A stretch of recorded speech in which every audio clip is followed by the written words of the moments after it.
Councilmember Barbara Spector. Here. Councilmember Joe Przynski. Here. Vice Mayor Marcia Jensen. Here. Mayor and Chair Steve Leonardis. Here. So this is the study session. We have a staff report being provided by Christina Gilmore. I would like to, at this time, remind the audience to turn off your cell phones, put them on silent, and if you would like to speak on this subject, please fill out a speaker card. Ms. Gilmore, go ahead. Thank you, Mayor. Good evening, Mayor and Council. My name is Christina Gilmore, Assistant to the Town Manager. I'd like to advise the Council that a desk item was distributed this afternoon on the study session item.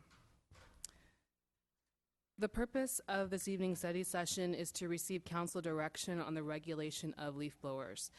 In July of 2012, the town adopted their sustainability plan, and included in that sustainability plan was the recommendation of a possible adoption of a leaf blower ordinance in order to meet the town's greenhouse gas reduction emissions. In August of 2013, a study session was held on this topic. At the conclusion of the study session, Council asked staff to return at a later date with the following additional information: a survey of cities with existing leaf blower ordinances in place, providing recommendations to regulate leaf blower use in residential and commercial zones, and provide recommendations on educational and leaf blower exchange options. Staff surveyed the following cities that currently have leaf blower bans in effect. Those cities include the city of Los Altos, the city of Palo Alto, the city of Beverly Hills, and the city of Santa Monica. A summary of the survey is included in the staff report. And to summarize the survey, it is found that of all the cities that currently have a leaf blower in place, some of the cities limit types of leaf blowers used in residential areas. There are varying degrees of public outreach and education, and there is low priority complaint-based enforcement. Based on the information provided within the staff report, staff makes the following recommendations for proposed leaf blower regulations for Council consideration. Join with other local agencies in supporting a Bay Area leaf blower exchange program and spare the air day leaf blower restrictions. In residential zones, prohibit gas power leaf blowers or prohibit leaf blowers over 65 decibels. Direct staff to include notice of pending regulations to gardeners, landscapers, or related business license holders or permittees. Direct staff to limit the first 6 months of enforcement to warning notices or letters issued by police or community development as complaints are received. Alternatives to the recommendations presented include making no changes to the current ordinance, reducing the hours and/or days for use of leaf blowers in residential and/or commercial areas, prohibiting the use of gas-powered leaf blowers in commercial areas, and prohibiting the use of leaf blowers that emit 65 decibels or more in commercial areas. And then last, prohibit the use of all leaf blowers in residential and/or commercial areas. This concludes the presentation, and I'm available to answer your questions. Questions of staff. Councilmember McNutt. Thank you, Mayor. I have 2 or 3, if that's okay. I'll do them all at once. Thank you. I was curious why staff is not recommending moving ahead with having some regulation on commercial and public spaces because of our town being so integrated with residential and commercial that would seem to me to be something we should do right off the bat to be consistent. So the thought behind the list of recommendations presented tonight is so that we could roll out a set of recommendations to regulate leaf blowers on a voluntary basis in residential zones, because it seems that the majority of the complaints we receive to the town about leaf blower use is happening in residential zones. So we felt that limiting leaf blower use in the residential zones on a 6-month basis to see how that works, and having a voluntary compliance for gardeners and landscapers, and giving staff time to assess the type of enforcement is needed to ensure that the voluntary compliance is followed. So we are recommending that we target residential zones first, and then in a 6-month time period come back with a report on how that voluntary regulation and compliance is going, and then look at the commercial and public spaces with the possibility of regulating leaf blower use in those areas. So when you say voluntary, you mean we would not actually have an ordinance prohibiting?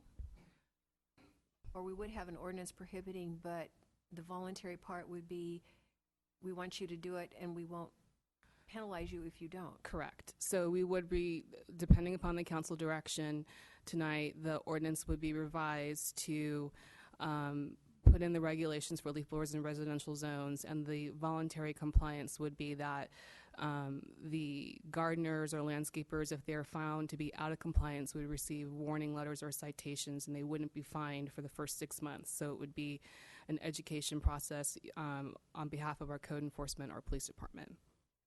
So if my other questions get more into methodology. So I'm struggling with the practicality of how the town would do outreach and educate and I'll just say gardeners. Homeowners we can put our hands on, but the gardening services are in and out. So how would you be able to actually get in touch with these folks, make them aware of it, and then monitor to see if they're voluntarily complying? It seems like, I shouldn't, go ahead. How would you do that? I don't understand. Well, one option, and of course we haven't explored all of the options for the outreach yet, but one option off the top of my head is to notify all residents within the town of the regulations that the council would adopt. And if they have gardeners or landscapers that use leaf blowers, provide informational flyers to the residents that they can give to their gardeners and leaf blowers, letting them know of the new regulations and the compliance that is involved with the regulations. And then as far as complaints, we would set up an email or a phone line to code enforcement or police PD for people to call in complaints, and they would need to provide the address that the violation was occurring, and then our code enforcement police department could follow up with the homeowner. And if I might add, we would also use the business license database to the extent possible to reach those gardeners and landscapers or other related businesses who have obtained their business license and paid that tax. So we would do that outreach. In terms of bringing the ordinance back for council approval, that would be another opportunity for public education and communication. But because of the challenge of that is why we did see the first 6 months not so much as a voluntary compliance, but as a soft enforcement, where it would be warning letters and notices as we get complaints to the gardeners, homeowners, landscapers, and others who are violating the ordinance before the fines would go into effect after 6 months. So I think that would be the set of outreach that we would attempt to use. Okay, I'm down to my last two questions. When we get around to actual penalties, does it go to the property owner or to the person who's actually using equipment that has been banned? In the cities that I've surveyed that currently have bans in place, it appears that the penalty or the fines are applied against the operator.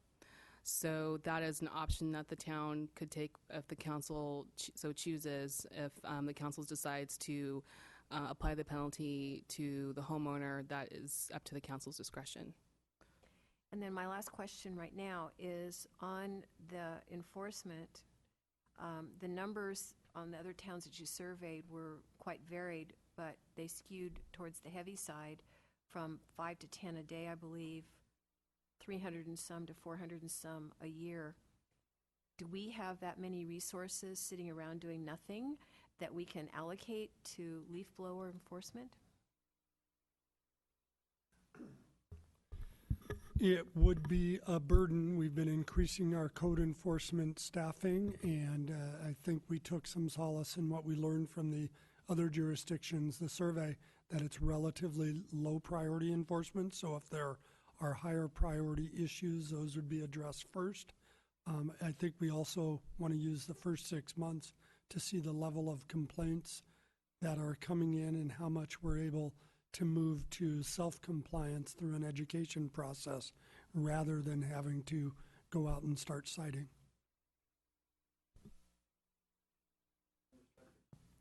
Thank you, Mr. Mayor.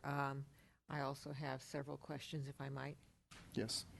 On the issue of spare the air days, I noticed that staff's recommendation is no use of the blowers on summer spare the air days, and I was just curious as to why you limited it to summer and did not include winter.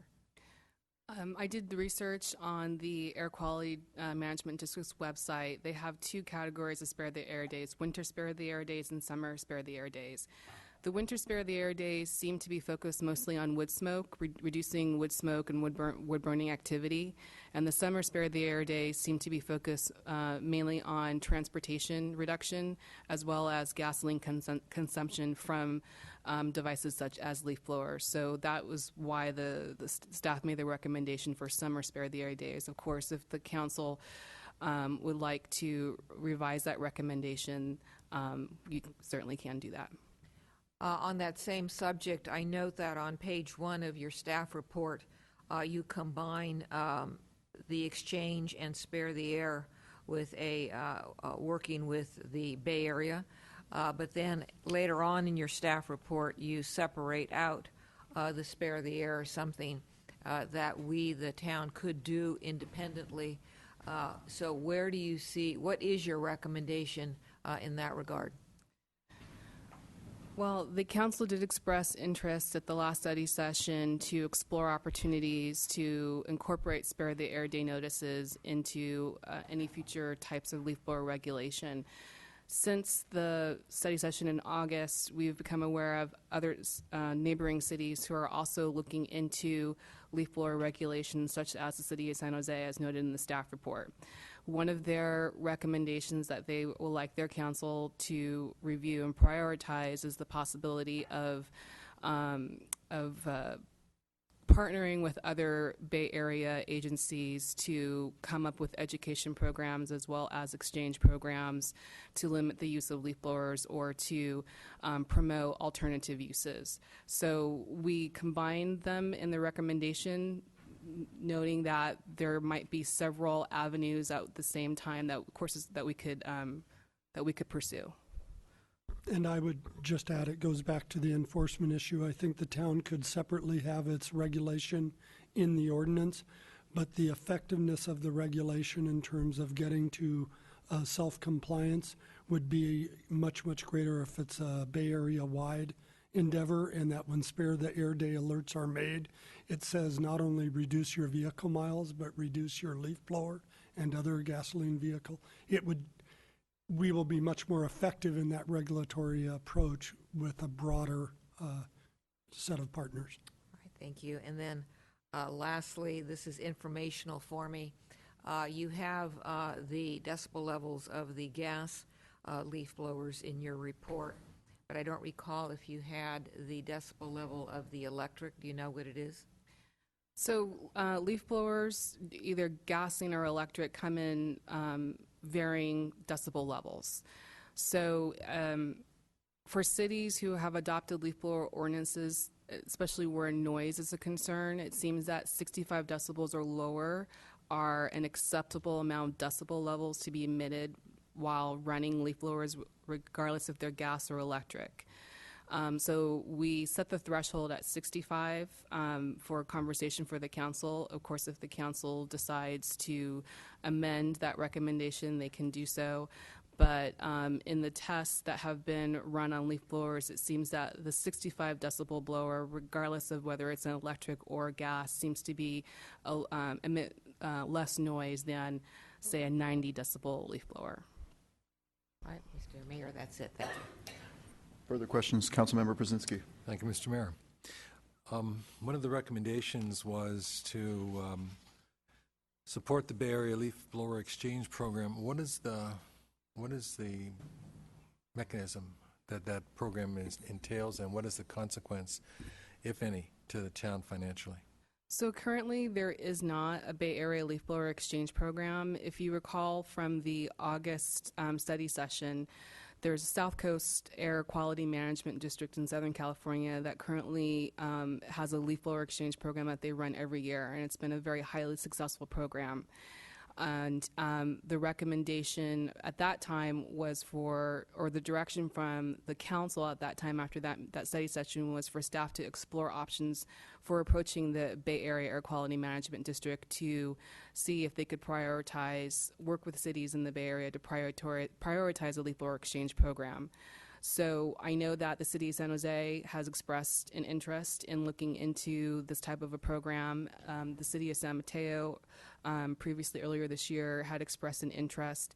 And so in reaching out to the Air Quality District earlier this year, they had indicated that they are aware of these types of programs in other regions, though it wasn't a high priority. So staff's recommendation was if council would like to move forward with this recommendation, that possibly the town of Los Gatos work with other local jurisdictions to see if they can't combine their efforts to encourage the Air Quality District to implement this type of a program. And as referring to cost, I'm not quite sure. I couldn't tell you exactly what the cost would be to the town at this point. We would have to have further discussions with the Air Quality District and do some analysis. But off the top of my head, I recall from the August study session, the South Coast Air Quality District allocated several hundreds of $1,000s a year, so maybe like $250,000 to $300,000 a year for their leaf blower exchange program. And they were very successful in doing the exchanges, and the gardeners and landscapers who participated in the exchange were able to get a significant cost discount on those types of leaf blowers, I think up to even $200 per device. So it's a win-win for the South Coast Air Quality District and those cities and counties in that region, and it's a win-win for the landscapers and gardeners who operate businesses in that area. Go ahead. I think win is relative depending on how much money you have to spend on this too, though. Okay. How far along is San Jose in its evaluation of its own program? I believe a recommendation to the Rules Committee was just submitted within the last few weeks, and it was asked that it be prioritized at their next council priority setting session. So we have not talked to staff directly, but we will follow up with San Jose to see where they are in prioritizing this and actually moving forward with any of the recommendations that were submitted. Okay. One last comment. I think in our last session, the Air Board was characterized as seeing this as a low priority versus automobile emissions and wood burning, and that therefore it may not be completely supportive of the efforts made. Could you revise us on that? Yeah, that is still our understanding, that leaf blowers are a low priority for the Air Quality District, but with several Bay Area jurisdictions who are interested in limiting the use of leaf blowers or restricting the use of leaf blowers, having a group of cities approach the Air District may have a little bit more weight than one individual city approaching them. All right, thank you. Vice Mayor. Ms. Gilmore, thank you for your report, and thank you for looking at the other jurisdictions. I appreciate, because I know I was one of the people that asked for it. Just following up on Councilmember Przynski's question regarding the Air Quality District, what you're proposing now is that the council gave you a direction to pursue that would be basically a lobbying effort. That would be then a regional exchange program? Correct. Okay, thanks. Further questions? Seeing none, I just have a couple myself. I noticed that in the report, some of the other jurisdictions limited the hours. Currently, our hours are 8 a.m. to 8 p.m., 7 days a week. Is that correct? Correct. Okay, and that includes holidays. And some of the other jurisdictions were 9 to 5, and then on holidays there was no use, Sundays no use. It varied. But why did we not see any recommendations like those in our staff report to limit the hours of use? Those recommendations are included in the alternatives. That is the last slide. So if the council would like to review any of the alternatives and direct staff to follow through on some of the alternatives that were recommended, we are willing to do so. Yes. And just to clarify, the current restrictions are 8 a.m. to 8 p.m. on weekdays and 9 a.m. to 7 p.m. on weekends and holidays, and that's only in residential and noise-sensitive areas currently.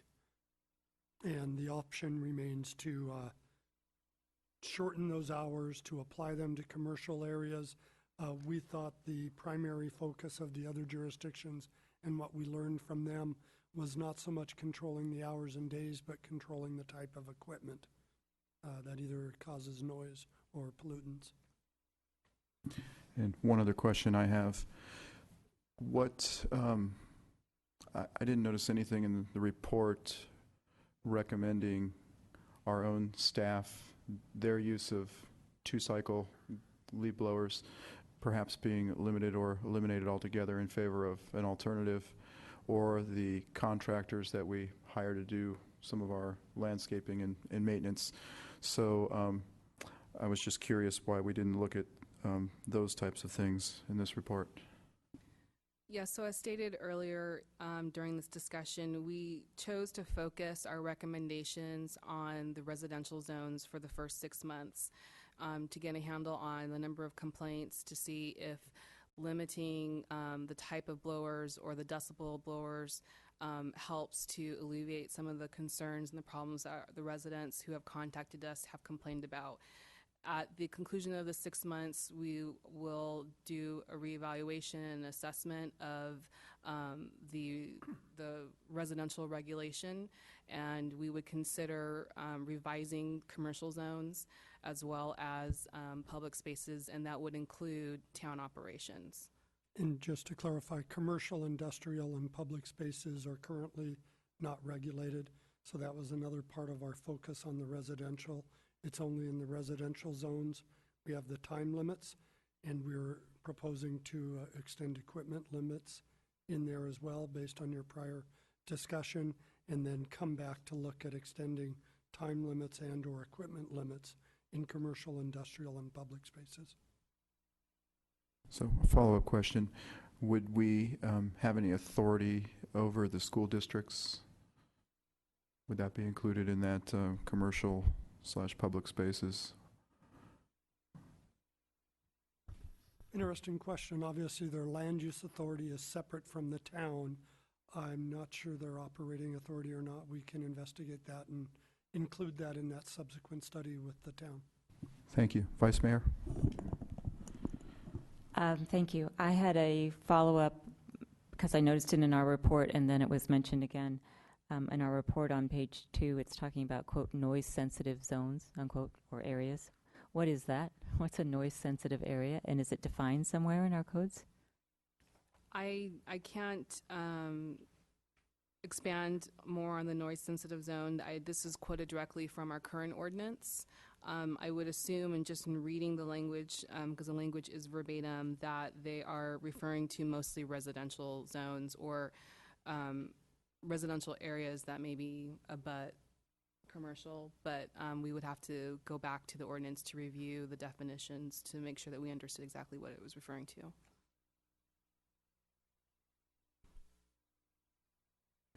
Seeing no further questions, does any member of the public wish to speak on this item this evening? You have 3 minutes. Please come forward and fill out a speaker card.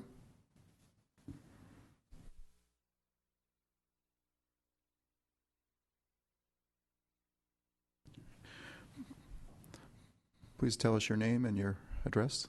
My name is Martin Stuzinski. I'm a resident of San Jose, 5117 Esther Drive. I live on the Los Gatos San Jose border. Excuse me. My throat's a little dry. I'm working to ban gas leaf blowers in San Jose, and I've been working with a couple of the council members in San Jose, Ash Kalra and Donald Rocha, and those two council members are sort of spearheading the move in San Jose. I've also started an online petition on moveon.org. If you're curious, you can look it up. Just search ban leaf blower San Jose, and you'll see over 320 residents have signed this petition, and many of them have left remarks regarding how the noise and air pollution, especially from two-cycle leaf blowers, affect their lives. it's a quality of life issue, and it's also an air pollution issue. What you really need to understand is how these two-cycle motors differ from four-cycle motors. The two-cycle motors are highly air polluting. They burn a gas-oil mix. They lack valves. They're built light, and that's why they sacrifice the valve train. But the downside is they're highly air polluting, so much so that two-cycle motorcycles and other motor vehicles have been banned from our roads since the late 1970s. And somehow these leaf blowers using two-cycle motors have escaped any legislative action. So I'd like to emphasize that. So personally, I would highly recommend that you ban the two-cycle gas leaf blowers, as well as there's a tiny percentage of four-cycle leaf blowers out there, but I would recommend a total ban on all gas leaf blowers. Thank you. Is there questions for the speaker? Seeing none. Anybody else would like to come forward and speak on this topic? Seeing none, that officially closes the public hearing. We'll move on to council for comments, direction, etc. Councilmember McNutt. Thank you, Mayor. Well, I can tell you I have perhaps a little bit different view on this. So my highest priorities are things not on your list of recommendations. So my highest priorities would be limiting the hours on commercial and activity on commercial and public spaces. And given you ask about school districts, and I know from my experience with the high school that we have no control over the level of their PA system, apparently. So that's a noise issue. So I have a feeling we can't control their leaf blowers either. But the public spaces that we can control and commercial. And then secondly, reducing the number of hours/days that it's an allowable activity. And in particular, I would appreciate it eliminating it on Sundays and holidays, and maybe reducing some of the other hours. I'd be open to whatever anybody wants to suggest. In terms of the actual ban on the blowers, I really have a problem with setting up an ordinance that I think is going to be pretty close to impossible to communicate effectively to everyone who comes into town, services our residents, and leaves very quickly. And I don't think that we have the bandwidth on staff and resources to do any kind of really proper enforcement if we went in that direction. So I'm not inclined to like to put into place a law that can't be enforced and or even properly communicated. And so I'm really hesitant to move in that direction because I don't think it's going to be effective. It'll be a nice little environmental plus for the town. You can check off, yes, we did that, and aren't we green? But in terms of actual impact and effectiveness, I don't think it's going to be there, and it won't pencil out, as it were, the investment of town resources versus the actual bottom line results of reducing either noise or the air pollution. So that's where I am. Vice Mayor. Thank you, Mr. Mayor. I agree with Councilwoman McNutt regarding limitation of hours and days. I think that makes sense. I think because so many areas that are in the town are basically commercial/residential, that I don't think it makes sense to cut out residential because the people that live next to commercial are impacted by the leaf blowers. So if we're going to do something, we should do it. I think that's the same for public spaces and staff, because if we're going to put regulations in place, we should apply them to ourselves. I differ from Councilwoman McNutt because I have faith in people's ability to follow the law.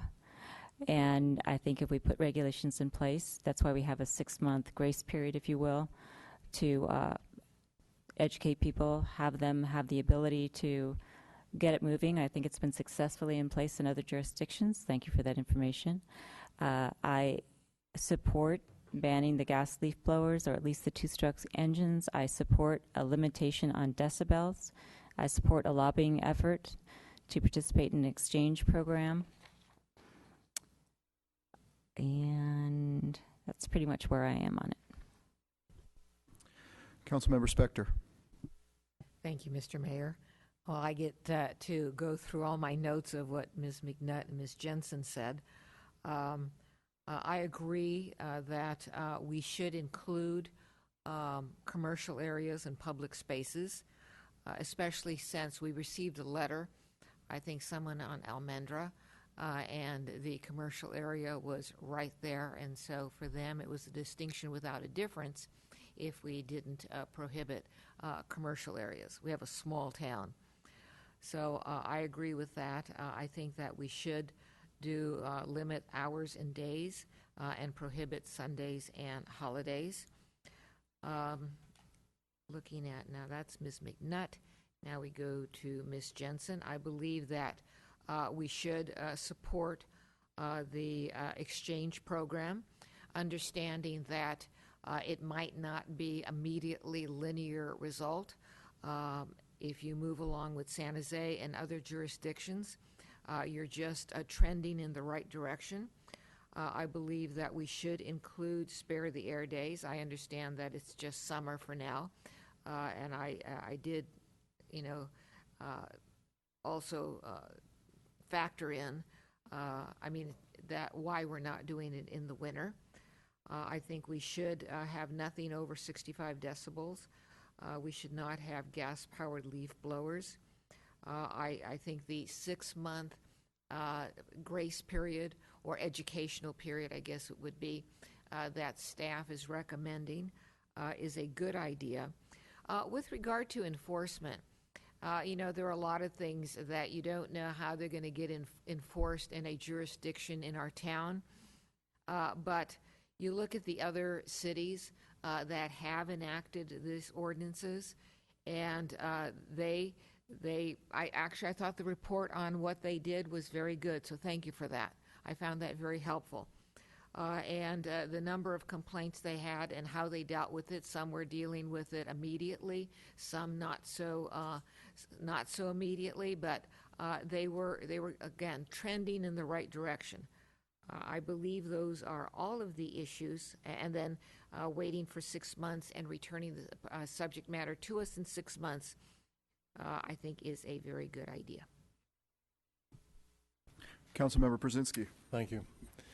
Well, first of all, I tend not to want to appear to be the nanny state, and this is a nuisance. I don't think this is a real question of public safety, and yet we're going to have our public safety folks out there doing the enforcement. What I read in the analysis of the 4 cities, 2 of which are in our county, in terms of their enforcement, it's not an easy thing.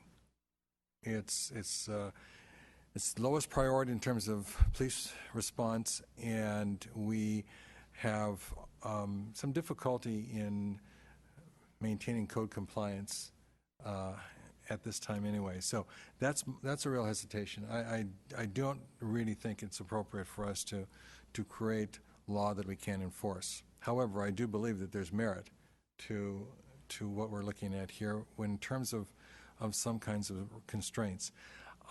As far as the Bay Area Leaf Blower Exchange Program, I certainly wouldn't do it unilaterally. I certainly wouldn't contribute hundreds of thousands of dollars to make that happen. I think that is really counterintuitive given where our resources must be expended. But I think it's interesting for us to explore that as an option for those individuals who may be encouraged to become more environmentally sound in the type of machine that they use to do their business. But that to me would be up for investigation, but only on a regional level as far as I'm concerned. As far as residential versus commercial, I don't see a distinction. I think that all of our community is noise and pollution sensitive, and I do agree that the differentiation of residential from commercial is not so clear that we can make that isolation. I actually would think it would be easier to get commercial compliance, because these are the people who we have business licenses on. These are the people who are doing business in town. We have conditional use permits for so many of them. They should be more than interested in participating in our programs that would enhance the environment. So, and to me, that is not a distinction I would want to make. I'd want to be inclusive of both. I think that if we're talking about noise, 65 decibels is kind of a standard. I would not want us to try to adjust that. And of course, that demands that then we're able to monitor it or measure it in some way. In reading through the various city responses, typically what we saw was as a low priority response for law enforcement. By the time the officer got to the site, the event had terminated and they were off about their business someplace else. So for me, it really is more a matter of community education and the necessity of our outreaching to our people, because I do think we have a very environmentally oriented community, and I do think with some education and some sensitivity, I frankly would think it'd be beneficial in the long run for us to self-monitor and to raise the issue of timing, for example. Once we start to say you can't do it before this hour and you can't do it after that hour, and it's constrained from the times we have right now, or we're isolating it away from Sundays and holidays, I think the message gets communicated, you do this sparingly, and because of that, I think we'll get a greater compliance. So I would definitely be in favor of restricting hours and days. And then the 6-month enforcement period with warnings, I think that would be necessary and appropriate, and to do a re-evaluation at that time, particularly to hear from our enforcement folks what their experience was, okay? Because that's the boots on the ground that would be able to tell us what kinds of interactions they had with people, what were people reacting to, and I think that if we do this, then we can have a definite impact on how this is affecting the community. But I would like to reiterate that we continue to monitor San Jose in particular, and the types of ordinance language or restrictions that they're imposing, because they're the big dog in the county. And I think we've seen it with the plastic bag ordinances. You go from one jurisdiction to the next when you have this inconsistency. And not only is it confusing, it also has impacts on the business community. So to me, it would be very important to be in sync with San Jose. All right, so how do I feel about it? I agree with the spare the air days, no use. As far as gas-powered leaf blowers, I think there are alternatives to those. We have electric. I think they have natural gas blowers now, which have gained efficiency and power. I agree with the 6-month window to the grace period. I think we should put all the public and private spaces in at this time so we don't have to hear this again. Above 65 decibels should be out. Limit the hours, I agree with. I think this was pretty much across the board. Limit the hours, and on holidays and Sundays, have no use. I would like to get more information on the exchange program to see what the price is of that. I'm not really concerned about the enforcement aspect. I think if you notify the residents like the city of Santa Monica did, they put the responsibility on the homeowners to tell their gardeners or whatever to what to do. So I think, people will do the right thing when they're told to do the right thing most of the time. Where else? The only other concern I had is people with large parcels, and we live in the hillsides and things like that in Los Gatos, and there may be applications where certain non-gas leaf blowers may not be applicable, so I might want to see some policy or ideas on what do you do when somebody's got a 2-acre lot. But I really do feel like that would be the exception and not the norm. I really feel like there are alternatives with electric and natural gas that would probably meet most needs, or a good old-fashioned rake and a broom. What did we do without them in 1975? This, to me, is, it may not be a priority for the Bay Area Air Quality Management District, but to me, it's a quality of life issue. The cities in our report are all cities that have very high quality of lives and for the residents, and I look at those, and I would like to look at being part of that group for our residents. This is a subject that I think comes forward to us quite frequently, and I would like to see moving forward us have some progress in this area. So that's where I stand, Town Manager. I was going to recast the consensus, but I saw two members raise their hands. I'll defer to them. So we'll call on them. Councilmember Brzezinski. Thank you. As far as the hillside folks, a really long extension cord. Okay. But as far as the summer versus winter, I think this is our 12th Spare the Air Day, and we've had 7 in a row, including today. So I don't see how we can really isolate summer from winter on this, and I would recommend that we not just focus on the summer, that it be all-inclusive whenever there's a Spare the Air Day. And I do agree that we should move forward, and hopefully we can start educating our community regarding this as well. Councilmember Spector. In response to Mr. Brzezinski, I also agree that it just so happens that we get the staff report in the middle of 12 Spare the Air Days in the winter, and by the way, it's tomorrow also. So I concur. I think that we should include Spare the Air Days in the winter, and that and the question I had through the mayor was: does staff want a motion, or do they feel as though they have enough direction where they can now go through a list of what they heard by virtue of consensus? Mr. Larson. Yes. Mr. Mayor, since this is a study session, no motion or specific action is required. Any implementation actions will come back to the council, most likely in the framework of ordinance amendments and how we would implement those amendments, and that's where the council will make their final decisions.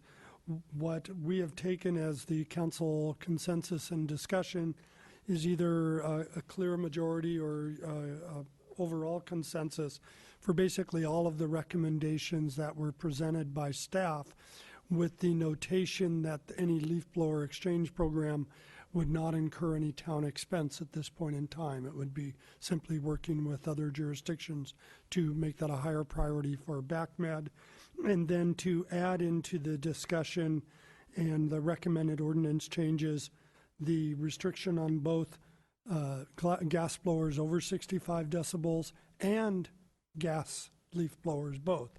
I heard at least 3 members express an interest in both restrictions, and that we'd extend it to all properties in town, not just residential, and that it would be also, we would come back with further restrictions on the hours and a prohibition on Sundays and holidays. And that's what we took as the council direction. Councilmember McNutt. Thank you. So can you clarify if we ban the use of gas-powered, then on Spare the Air Days, then they can't use electric either? Is that what we're saying? I mean, if it's gas-powered, if it's banned, then it's banned. So I'm... Yeah, so I think what staff is recommending is for council to give us direction to ban, to prohibit the use of gas-powered leaf blowers or prohibit leaf blowers over 65 decibels.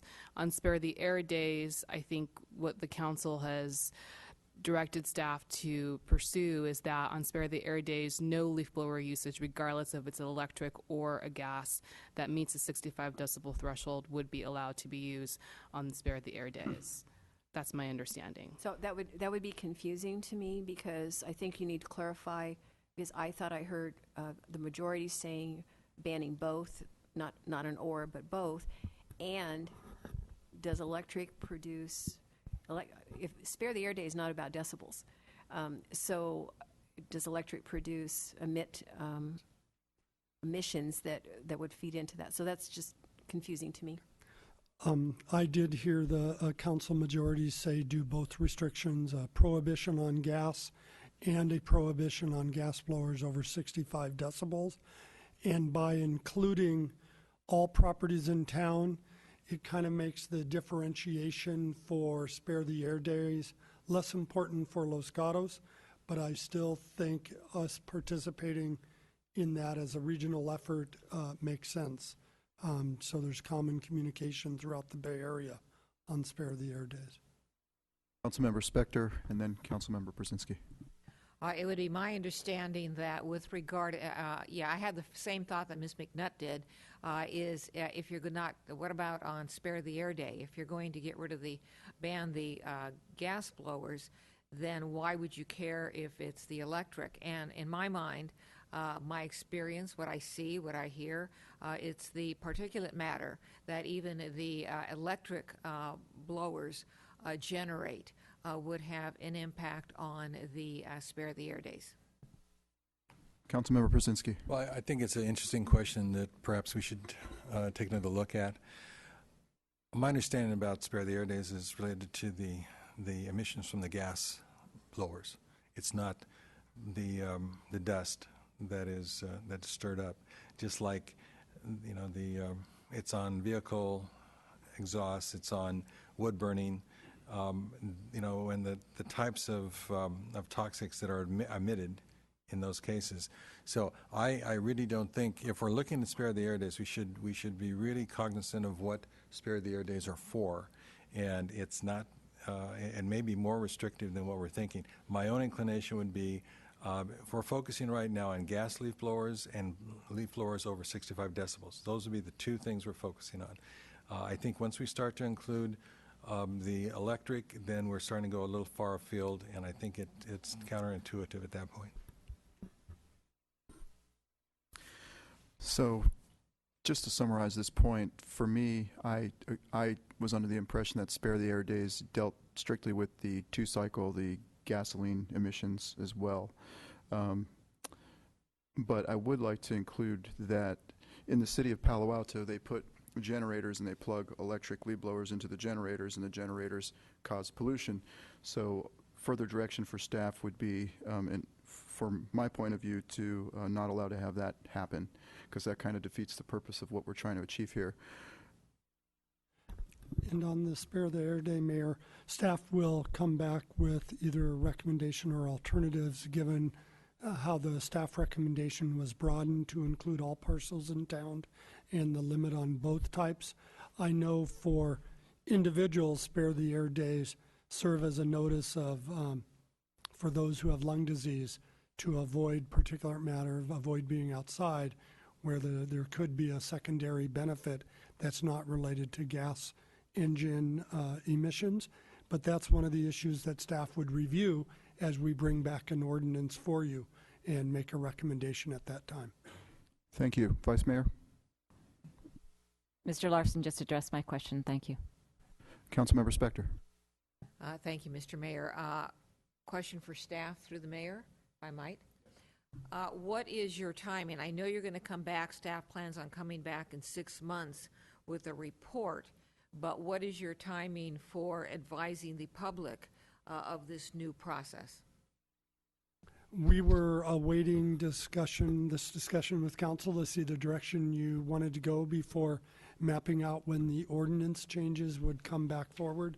In the preparation of those ordinance changes, we would hope to have opportunities to communicate with the public about the pending regulations so they could speak to those issues as well. And then the 6-month window would be after the effective date of the ordinance, because that would launch the process. We haven't discussed, this is a broader set of ordinance changes as we include all commercial and non-residential parcels. Christina, do you have an estimate of April, May? That sounds reasonable. To bring back the ordinance changes? Thank you. Further discussion? Seeing none, we're going to take a recess till 7 o'clock.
The meeting is being called to order. Welcome to the Town of Los Gatos Joint Town Council Parking Authority December 16th, 2013 meeting. At this time, I'd like to remind the audience to please silence all your communication devices. And we are ready for the roll call. Thank you and good evening. Councilmember Diane McNutt. Here? Councilmember Barbara Spector. Here. Councilmember Joe Przynski. Here. Vice Mayor Marcia Jensen. Here. Mayor and Chair Steve Leonardis. Here. At this time, I would like to invite our two pledge leaders up, Bob and Pat Jones, to join me up here.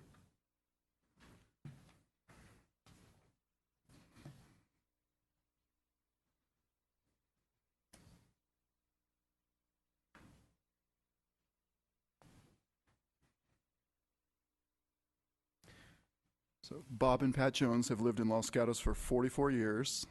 That's about how old I am. They have 3 children who all graduated from Los Gatos schools, including Los Gatos High School. They have 5 grandchildren. Pat volunteers for Village House and Garden for 10 years and leads house tours for the History Museum. Pat is a member of the Kiwanis Club of Los Gatos and is an advisor to the Builders Club at Fisher Middle School. Pat is currently a deacon for the Los Gatos Presbyterian Church and is a former elder. She is on the executive board of Presbyterian Women and established the Prayer Shawl ministry for the church. Pat loves gardening and knitting. As a member of the Kiwanis Club of Los Gatos, Bob brought the Turnaround Scholarships to Los Gatos. Since 1999, 128 students have received $1,000 each in scholarships to help them build better futures. In the 1970s, Bob was the Scoutmaster of Troop 501 for 9 years. Bob was a charter member of the Los Gatos Youth Park and helped establish the Youth Citizens of the Year. Bob has been a master of ceremonies for a number of events and has worked on the annual Christmas holiday parade for more than 20 years. In his non-town life, Bob spent 22 years as a computer design engineer for IBM, including 10 years at IBM in San Jose, helping develop the first disk drives for computers. Bob began his life helping his dad operate a small dairy farm in northern New York with 20 cows, which were all hand-milked during World War II. They had no tractors, just horses to do the work. What Bob loves most about Los Gatos is the way town folks join together in support of the diverse activities they enjoy. For example, Fiesta de Arts, the 4th of July, even the town tree lighting. What Pat loves most about Los Gatos is the people. And I have to ask you, since it's not on here, how long have you been married? If you don't. 57. 57 years. That's close enough. It's close enough. Let's give a round of applause for Bob and Pat Jones.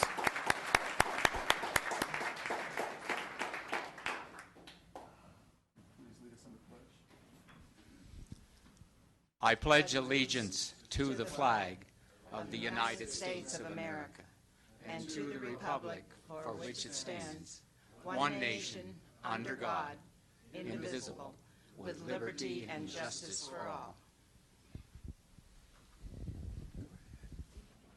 You got to shake hands. Yes, shake hands. Yes.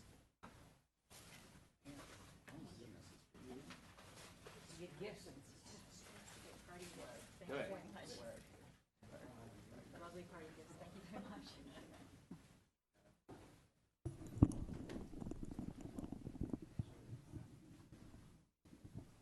Let's give one more round of applause for Bob and Pat. Thank you for coming in tonight.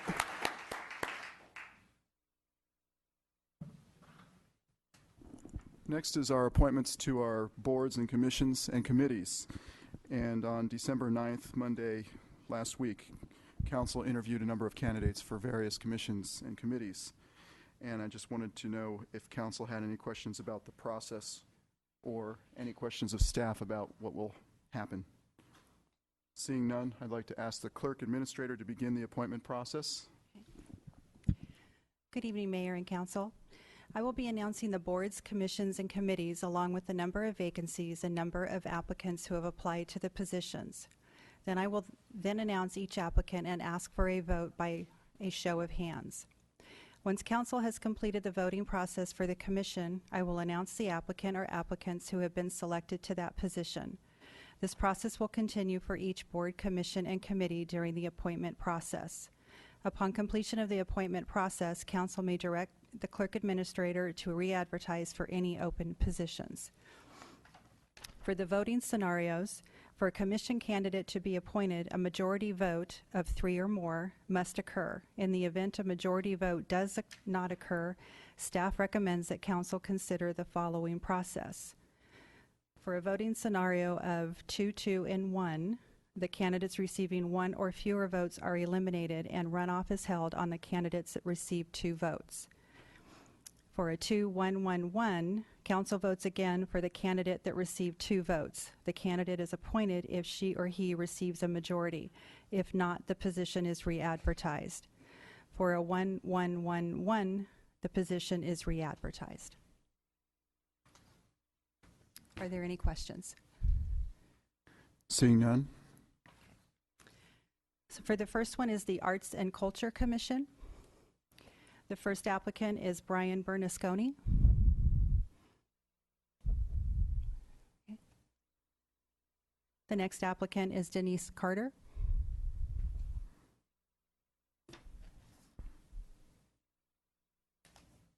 The next applicant is Luis Hernandez. The final applicant is Don Rose. Okay, that concludes the arts and culture. We'll move on to The appointed candidates for arts and culture are Brian Bernasconi, Denise Carter, and Don Rose. Okay, thank you. For community and senior services, the first applicant is Natalie Ladd. The next applicant is Evelyn Mitsunaga. The next applicant is Janine Pratt. The final applicant is Lily Seraphin. The appointed candidates are Evelyn Mitsunaga, Janine Pratt, and Lily Seraphin. The next is the library board, Thomas Atkinson. And the next applicant is Luis Hernandez. The appointed applicant is Thomas Atkinson.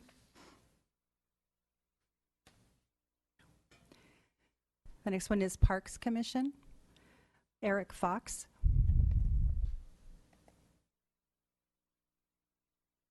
The next one is Sandy Gordon. The last one is Rob Rennie.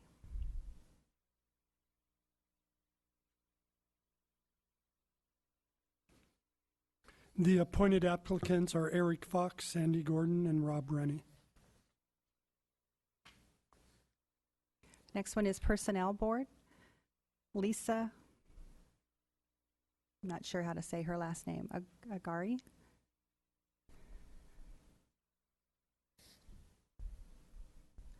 The next one is Rick Tinsley. Both applicants, Lisa Aguiar and Rick Tinsley, are appointed.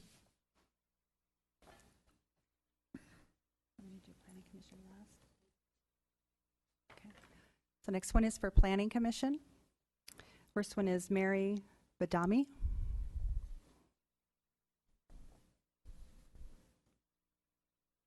Kendra Birch.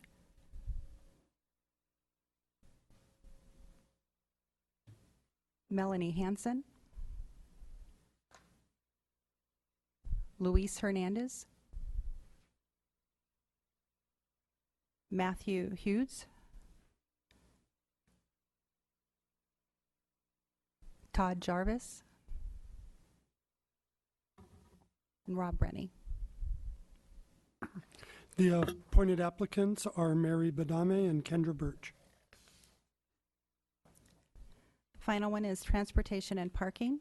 The first applicant is Barbara Holden.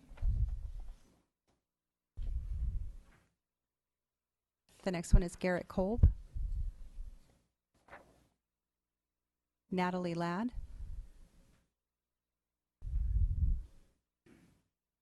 and Morgan Slane. Applicants Natalie Ladd and Morgan Slane are appointed.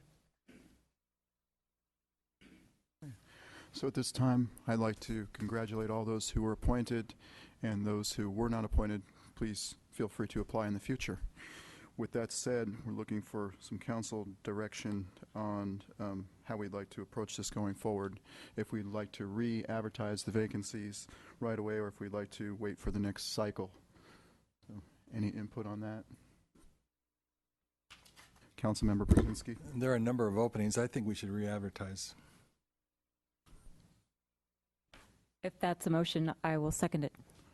Well, there's no motion required, just looking for some consensus. So we have two. Councilmember Spector? That's fine, Mr. Mayor. Okay. Councilmember, okay, so it sounds like the direction is we will re-advertise the open positions to seek further candidates. Next on our agenda is a presentation to the Victim Services Unit in our police department. I'd like to invite those who are here this evening, including Kathy Williams, Fariba Sarouche, Mary Badame, Captain Mike D'Antonio, Sergeant Clinton Tata, Captain Matt Frisbee, and Chief Scott Seaman. Join me at the podium.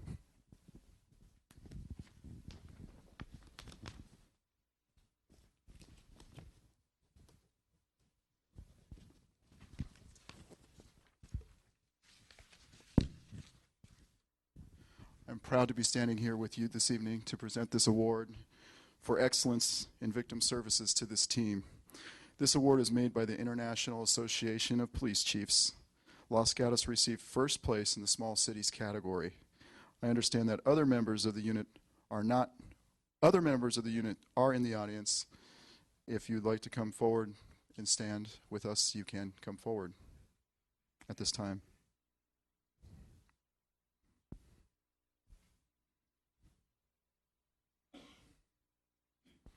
Kathy Williams,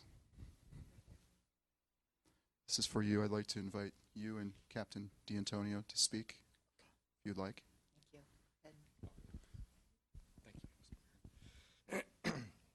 I'm extremely honored to be up here this evening. This unit was the brainchild of a retired Captain, Elena Forrest, and she really brought it forward, launched it, and gave us the ability to get to where we were at today. One of the things that she wanted to do was to have a unit that had the ability to reach each and every victim of a crime or police-related services in the town. We can proudly say that these volunteers have achieved that accomplishment. We also have the ability to respond 24 hours a day, 7 days a week. So if a member of the police department has a need, they see a victim of need, if it's 1, 2, 3 o'clock in the morning, we'll make a call and one of these volunteers will respond. And we are so honored to have this award and to have this unit to be part of the town of Los Gatos. Thank you. Thank you. I certainly echo Mike's, Captain D'Antonio's comments, and it is an honor to accept this award. It was an honor to travel to Philadelphia and accept it with these fine gentlemen. And it is an honor to be a part of such a fine department as Los Gatos Montesrino Police Department. In addition, this is our team. We also have a few members that weren't able to be here this evening, but Mary Badame and Fariba Sarouche share team leader positions with myself, and then we have Judy Kennedy, Laura Kramer, Gay Latore, and Judy Hanf. And so it's great work, and we appreciate the opportunity to serve the Los Gatos Montesrino community.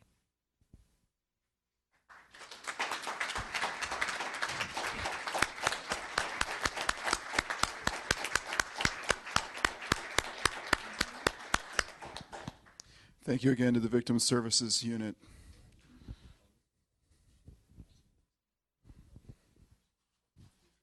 Thank you. Thank you.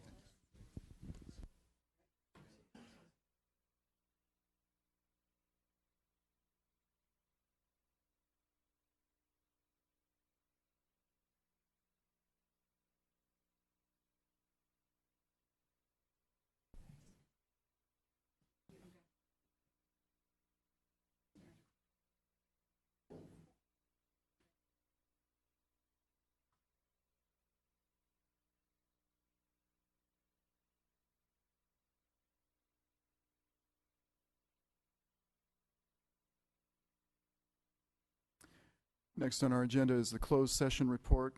We'd like to refer to the town attorney for that. Good evening, Mayor and Council, members of the public. Prior to tonight's regular session, Council met in closed session on two matters. The first was anticipated litigation, and the second was real property negotiations. As to both of these items, no action that was taken that requires reporting under the Brown Act. Thank you. I would like to remind those in attendance tonight, if you'd like to speak on any item not on the agenda, please fill out a speaker card and turn it into the clerk.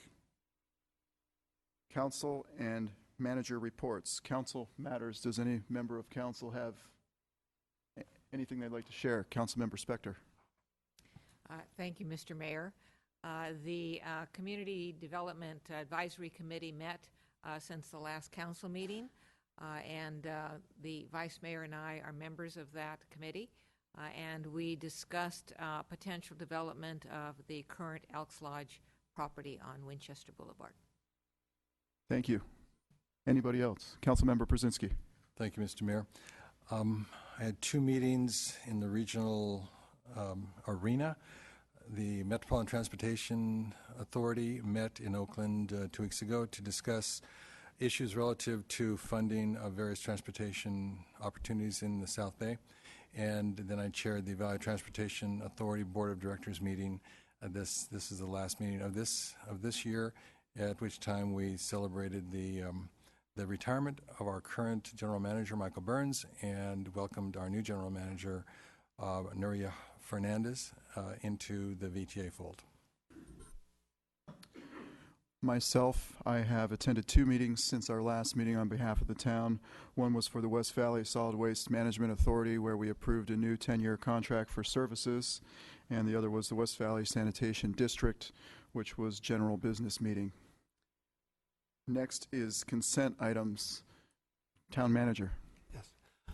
First, a few items from staff under manager reports. First, the final holiday stroll for the town organized by the town and the Chamber of Commerce is this Thursday from 6 to 9 p.m., a new initiative to celebrate downtown and the holiday shopping season. Second, did want to remind the council and public of the Civic Center closure from December 23rd through January 1st. However, police dispatch and patrol, as well as parks and streets maintenance, will work as is standard for most weekends, and our library will be open on both weekends and returning to normal schedule on January 2nd. Last, I did want to announce that through the end of this month, we will be continuing to implement and wanted to provide fair warning on the new digital enforcement program being launched by the police department, and we will be providing courtesy notices and warnings to residents as we roll out that system through the end of the month, leading up to implementation January 6th. Moving to consent calendar, as the mayor has requested, there were two desk items provided to council. One is for your agenda item 1A, which is the minutes of the December 2nd meeting. We corrected a number of resolution numbers as well as the title of the seconder of a motion on that agenda. And then we've also provided a desk item on item number 4, which is the AHA's Affordable Housing Overlay Zone Design Guidelines. That matter will be dropped from tonight's agenda with your action and continued to a future meeting so staff can continue to make revisions to those guidelines. And I did want to announce that for item number 6, we do need to ask the clerk to read the title of that item, and unless the matter is pulled, the council action will include opening and closing of the hearing for that item. So, Mr. Mayor, if I could ask the clerk to read the title to the ordinance for item number 6. Yes, please. Thank you. Okay. Ordinance of the Town of Los Gatos replacing Chapter 6 Building Regulations and Chapter 9 Fire Prevention and Protection of the Town of Los Gatos Municipal Code and adopting new 2013 California Building and Fire Codes. Thank you. So, with that, does any member of council wish to pull a consent item? Seeing none, I myself will be recusing myself from item number 7, or abstaining from voting on item number 7. Does any member of the public wish to pull a consent item? Seeing none, I'll look to the council for a motion on the consent calendar. Vice Mayor. I'll move approval of the consent calendar, absent number 4, and with the corrections contained in our desk item regarding 1A, the minutes from December 2nd. Second. Thank you. Motion and a second. All in favor? Aye. Aye. Opposed? Passes unanimously. Moving on to verbal communications. So far, I have one speaker card. If anybody wishes to speak, please feel free to fill out a card. You have 3 minutes to say whatever you want about anything that's not on our agenda this evening. The first speaker is John Shepherdson.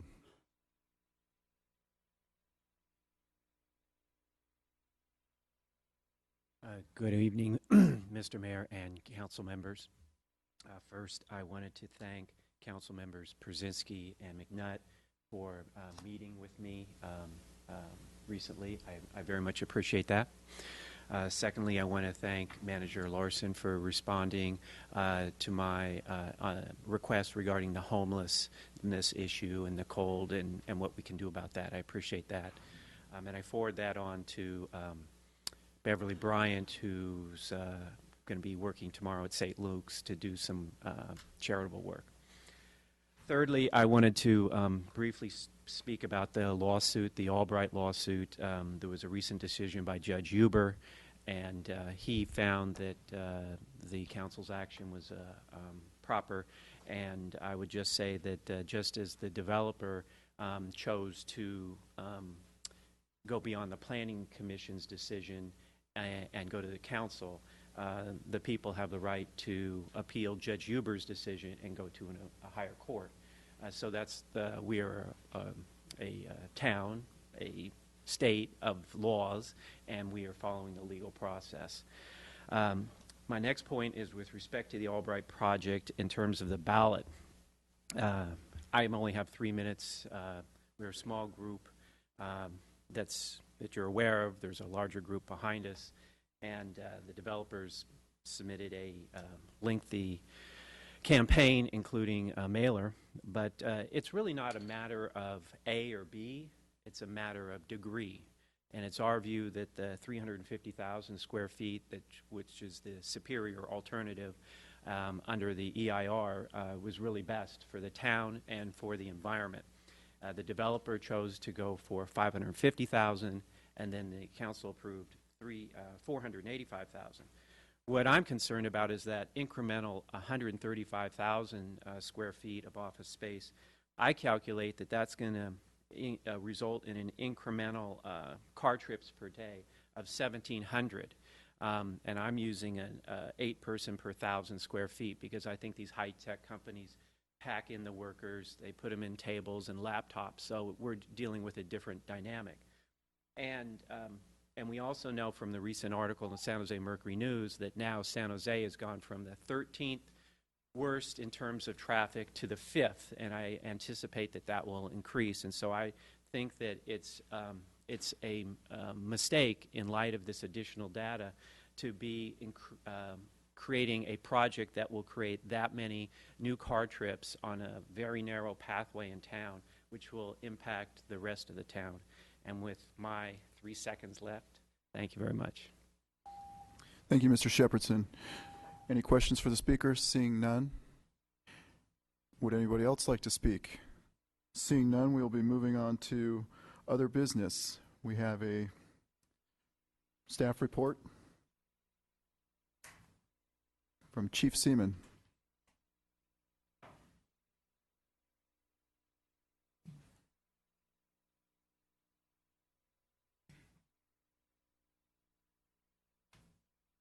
Mayor Leonardis, members of the council, Scott Seaman, Police Chief. The item before you addresses a request to consider approval of an agreement between the town of Los Gatos and the Stadium Authority and the city of Santa Clara to allow for the hiring of police officers from the town of Los Gatos to work as reserve police officers with the city of Santa Clara to meet a need for regional security for the new Levi Stadium. This is a new facility in this area that has resource demands that go beyond the ability of the city of Santa Clara to provide security. the police chief and actually prior police chiefs in Santa Clara have met with the County Police Chief Association and discussed how security could be provided and discussed a number of options. And all of the police chiefs in Santa Clara County have agreed to help in some fashion. As the chiefs and members of town staff and city staffs around the county have worked on this issue, the matter before you has emerged as the preferred alternative, and that is taking advantage of permission within the state construct of peace officer certification to allow for what's called double badging, meaning that a police officer who's sworn to work in one agency could actually be sworn in to work for a second agency as a reserve police officer. This is a model that is not used frequently in Northern California, but it's used much more frequently in Southern California for issues such as this, and even to allow officers to work between agencies.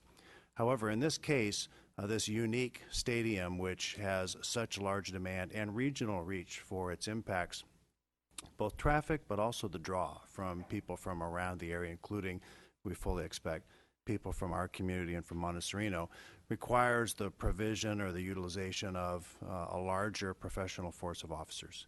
And so the police chiefs are unanimous in their support of supporting the need for security efforts for the Santa Clara Levi's Stadium. And I support, and the town supports, the use of this agreement and the provisions that have been prepared by the city attorneys from the region to give both the individual contributing agencies indemnification and to legally allow officers to work on this regional project. I'm very prepared to answer any questions that you may have, and that completes my report. Thank you, Chief. Questions? Vice Mayor. I have 3 questions, if I may. Yes. Chief, thank you. The first question is, the Los Gatos police officer, say, who is cross-designated, will use all of their town-issued equipment in order to carry out their duties for the Santa Clara Police Department. If something breaks, is damaged, etc., is Santa Clara going to pay for a new one, or is Los Gatos going to pay for a new one? I did ask the Santa Clara Police Chief, and it's my understanding that Santa Clara will reimburse the town for that. We don't see that as a common practice across NFL stadiums around the country, but if it were to happen, every indication I have had, although it's not specifically called out in the agreement, is that Santa Clara will make the officer and the agency whole. My second question is, leaving workers' comp aside in the agreement that is proposed, if an officer is injured working for Santa Clara Police Department, how will Los Gatos Montecito Police Department backfill that position so that we are not losing an officer because of that off-duty, if you will, work? Sure, there are 2 pieces to the workers' compensation dynamic. One is, how does the officer, him or herself, get compensated, and that is addressed in the memo, and it's covered through a special agreement that Santa Clara is creating on behalf of all of its newly hired reserve officers. As a practical matter, if an officer were to be off on disability for any period of time, it would create a vacancy for us. And to the degree that staffing were limited, we could be expected to call somebody back on overtime to work that shift. And my final question is, there's something in the report I realize, but aside from providing an opportunity for officers to work this and obviously go to a football game and provide security, but what's the benefit to Los Gatos? We're giving up officers. I realize it's not on their duty time, but what's the benefit to Los Gatos to do this? The benefits are probably less tangible than if we were to participate in a joint enforcement exercise where it impacted crime and criminality that might directly affect Los Gatos. This being a regional effort, I think the benefit of the region having professional police officers and having officers who know each other within the region and have an opportunity to work alongside each other, I think there's a sort of a less tangible but important benefit for those officers to develop professional relationships that I believe will carry over to other work they do. In addition, these officers are going to, by virtue of being in this setting, be trained in large gathering operations, and so if there were any other large event that they were deployed to, I think they're going to more naturally be able to work comfortably on that and have a slower speed-up curve. And it for me falls in the category of the work we do around many of the major investigations is we're committed to collaboration and to sharing resources and to do it in a way that helps others while recognizing there may not be a one-for-one benefit for each of our agencies. Councilmember Spector. Thank you, Mr. Mayor. And some of the answers to my questions may be in the contract, but I'm going to have you pull it out for me if I didn't find it. One is there is liability insurance being provided, but if there are damages that exceed the coverage, I'm assuming that's going to be covered by the City of Santa Clara, but I wanted to confirm that. That's correct. When attorneys from 9 cities negotiated this agreement, there were no limitations on the insurance cap. So while the insurance provision of the agreement calls out specifically a primary policy and that each of the town and cities that are participating will be additional insured, the City of Santa Clara as well as the stadium do carry their own excess liability for which will be available in the event of a significant claim. All right, thank you. In the past, the council has been made aware of instances when our officers here in Los Gatos have had a lot of demands put on their work time, and this could be another demand. How would you, as chief, see these issues being addressed? We have 38 sworn police officers right now, and it's my understanding that 3 of 38 have filed applications with Santa Clara to be double badged. To the degree that they're in an assignment where they have predictable time off, and a detective would be an example where typically they have 3 days off. It could be a weekend, a couple of weekend days, and one other day during the week. They're not needed for patrol shifts. They're not working that way anyway, and it would not be a problem for them to work in this other assignment. Any of these officers who would be applying for this must file an outside work permit, and that gives the administration the opportunity to evaluate both at the time of the application and subsequently whether or not outside work is having a negative impact on the work at the police department, and gives us the ability to scale back hours or to withdraw the work permit. To the case of a person who's working patrol or something else where they might take time off from work to be able to work in an assignment, they have the legal ability to take time off, and to the degree that creates a vacancy, we're going to have to evaluate the impact on operations if they were doing that. But it would be as if they were to take a day off to go to the beach with a family. They get to use their time the way that they choose to. We will be watching, as will all police chiefs in the county, to see how this works, because this is brand new for all of us. And I think every city is going to face the same dilemma. There's a sense that there's an allure to working these football games. I know pretty certainly that our officers will not be on any yard line or in any stadium watching a game. I think they're probably going to be deployed outside. I think it's not going to have the glamour that it may initially appear to be. And I'm confident that the chiefs are unified in their approach to this, that we'll be able to monitor it, and that Santa Clara has demonstrated very good will to make sure that it's the right relationship on an ongoing basis. All right, and thank you. And also the compensation flowing from these this work, will that go to the town or the officer? Well, the officer will be an employee of the City of Santa Clara, so they'll be paid directly by either the City of Santa Clara or the Stadium Authority. All right, thank you very much. You're welcome. I have a couple questions. The first being that, is this detail limited to just football games, or would they be working other events at the stadium, such as rock concerts and such? They will be working anything that happens at the stadium, so it will include all manner of events. Okay. Would there be any limitation to the amount of hours that they put in? Could they work an 8-hour shift at the stadium, and then say they work 10 to 6, and then they come into our organization and they work a swing shift 11 to 7 a.m.? Would that be something that would be allowed? That's an excellent question, because it really does go to a critical scheduling component. And both from my prior experience at San Jose and my philosophy here is we would put conditions on the work permit that they cannot work in between shifts that would cause them to be fatigued, because this is the primary assignment. So my expectation would be that they would work on days off.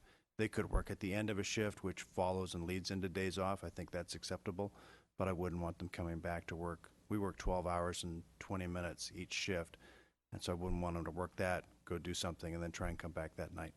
Okay, thank you. Further questions? Seeing none, if any member of the public would like to come speak on this matter, please fill out a card and bring it to the clerk. No cards. That officially closes the public hearing, and I look to council for discussion on this.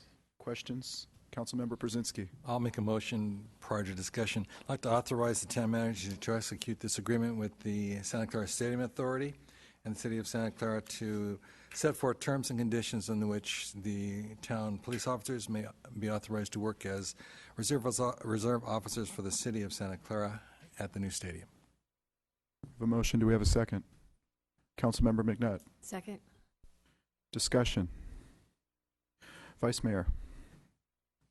Well, I appreciate Chief Seaman's rationale and the report, and I appreciate the idea of collaboration, certainly. We've had several discussions over my year as a council person regarding code enforcement, when police are available to us, when they're not, what we can do, what we can enforce. Just tonight at our study session, we were talking about perhaps not passing an ordinance because we didn't have the personnel to enforce it. While I understand that you're going to be careful with the scheduling, I still can't support authorizing our officers to work for another city when I think that we're already taxed here. Further discussion? I'll weigh in. I'm kind of on the fence on this one. I do feel like, of course, our first priority in Los Gatos is to our community, and we have a very well-respected and staffed police department, and I would like their primary focus, of course, to always be our community. I am concerned about things happening that are kind of unforeseen circumstances. You never know what can happen at these major events, and it could lead to more work for our staff and more cost to our staff, being that if somebody is injured, we have to replace that person. We have to hire and interview additional police officers. So there's things like that that concern me. Not sure where I'm going to vote on this one yet, but I do have my concerns about it. Councilmember Spector. Thank you, Mr. Mayor. This agreement has very, what I'm going to call liberal termination provisions. In other words, it isn't that hard to get out of it, and the time frame in which to get out of it isn't that long. And so with that kind of a safety net, I feel comfortable supporting the motion. However, that being said, when we have issues come up, such as we don't have the staff to, I think what Ms. Jensen said, we don't have staff to do enforcement, or issues come up as to the number of hours that the officers have to work here in Los Gatos. Those are the kinds of things I will be looking at in the future, but for now, tonight, I will be supporting the motion. So we have a motion, a second. Further discussion, Councilmember Brzezinski. Yeah, I'm feeling very comfortable with this. Our officers are not here 24/7 waiting for something to happen. These are officers who are off duty. They're working on their own time. I absolutely believe that the chief's constraints on what the officers can do and the number of hours that they can work are completely valid, and I absolutely trust that they will be acted on appropriately. As far as this event goes, as Councilmember Spector noted, the right to remove ourselves from this participation is available to us. I would be guaranteed if there's a major earthquake, we're not going to be working Santa Clara Stadium. I think our folks will probably be back here, and I think every one of the other officers with the other agencies will be where their first duties are. And so, to me, this is a very appropriate thing, and I think it gives an added perk to our police officers, something for them to be able to experience. I was actually going to ask the chief if, being a former commander of the Los Gatos Police Disaster Response Team, qualified me to be one of the individuals who could be selected, but I would not want to work outside the stadium. But apparently that would not be the case. So so I would really encourage the chief to move forward with this for the enhancement of our team. Further discussion, Councilmember McNutt. Thank you. And again, I just want to reiterate that this does not take away any resources from the town of Los Gatos. If we should come up with a pot of money where we wanted to pay overtime for our officers for additional hours for them to do code enforcement, that would be a priority because that would be a town assignment. And I do think that collaboration regionally is very important. And I remember on a recent murder investigation that was the city of Santa Clara that really stepped up and was part of that, of getting that under control. And I've just have seen several instances of that through the years. So we are part of a region. We need to work together. And I think this is a really good example of how that can be done fairly for everyone. A question for staff.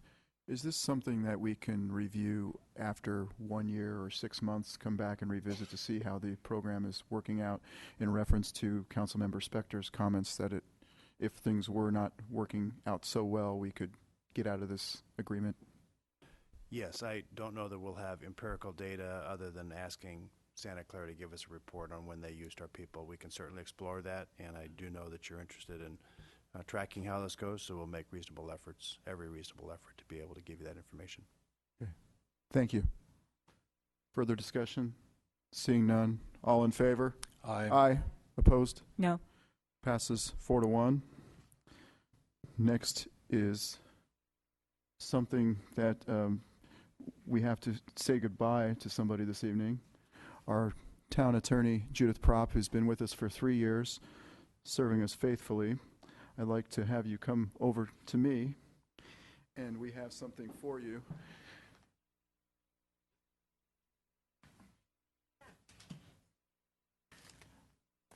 We know you don't like surprises. You didn't want a lot of fanfare, but I'm sorry, we didn't listen.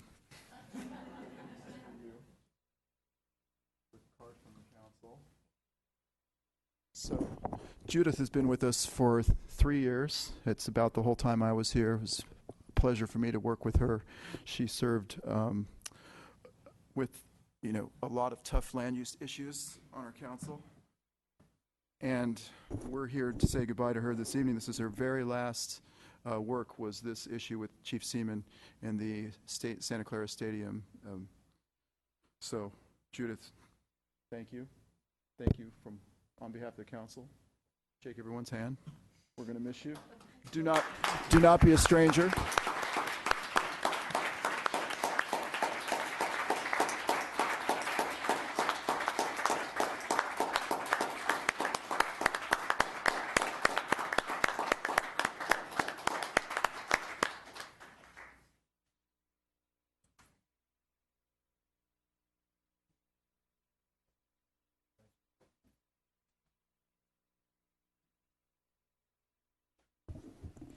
So Judith is going to share a few words with us.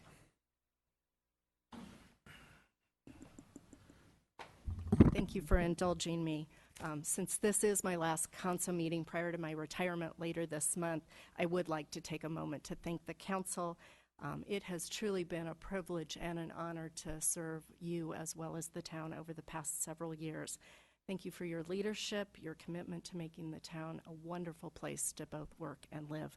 I very much appreciate the opportunity to have worked with each of you as well as some of your predecessors as well over the past few years. Thank you. Thank you, Judith.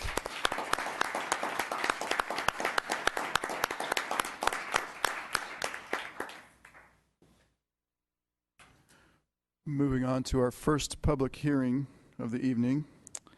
This is an appeal to a Planning Commission Architecture and Site Application S-13-050 and a Conditional Use Application U-13-020. Project is located at 16268 Los Gatos Boulevard. And do we have a staff report?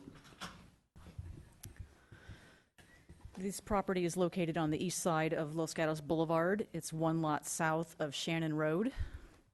The development of the parcel is restricted by the presence of an access easement that runs along the north property line and a requirement for larger setbacks on both the rear and side property lines since the property is adjacent to another property that's in a residential zone. The existing building on the site was constructed in the 1940s. The property was annexed into the town in 1961, and the building was converted to commercial use in the 70s. It has been vacant for some time. It was vacant when the current owner purchased the property in February of 2013. The most recent uses on the site were personal service and office. The existing building on the property is about 2,000 square feet. The applicant is proposing to construct a two-story building that's just under 7,000 square feet. The building would be 25 feet at its highest point. That is inclusive of an equipment well that would hide or screen any roof-mounted equipment. The allowable height limit in this C1 zone is 35 feet, so the building's considerably under that. The building was originally submitted as a very modern style. The applicant completely redesigned the architecture of the building, working with staff and the town's architectural consultant to address a number of concerns that were raised. And it has now got more of a residential character in line with that area of Los Gatos Boulevard. The Planning Commission considered this project on October 23rd. The Commission approved the project with two added conditions, one requiring the roofing material to be changed from a standing seam metal to tile, and the other to add some balconies and recess the second floor and add some more articulation. The applicant has made that revision to the plans, so the plans that are attached to the council report do represent the changes that were required by the Planning Commission.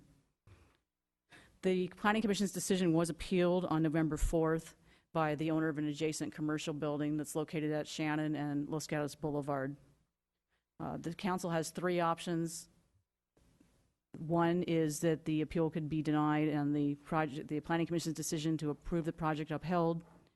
One is to grant the appeal and remand the matter to the Planning Commission for further consideration, and the third would be to grant the appeal and deny the application.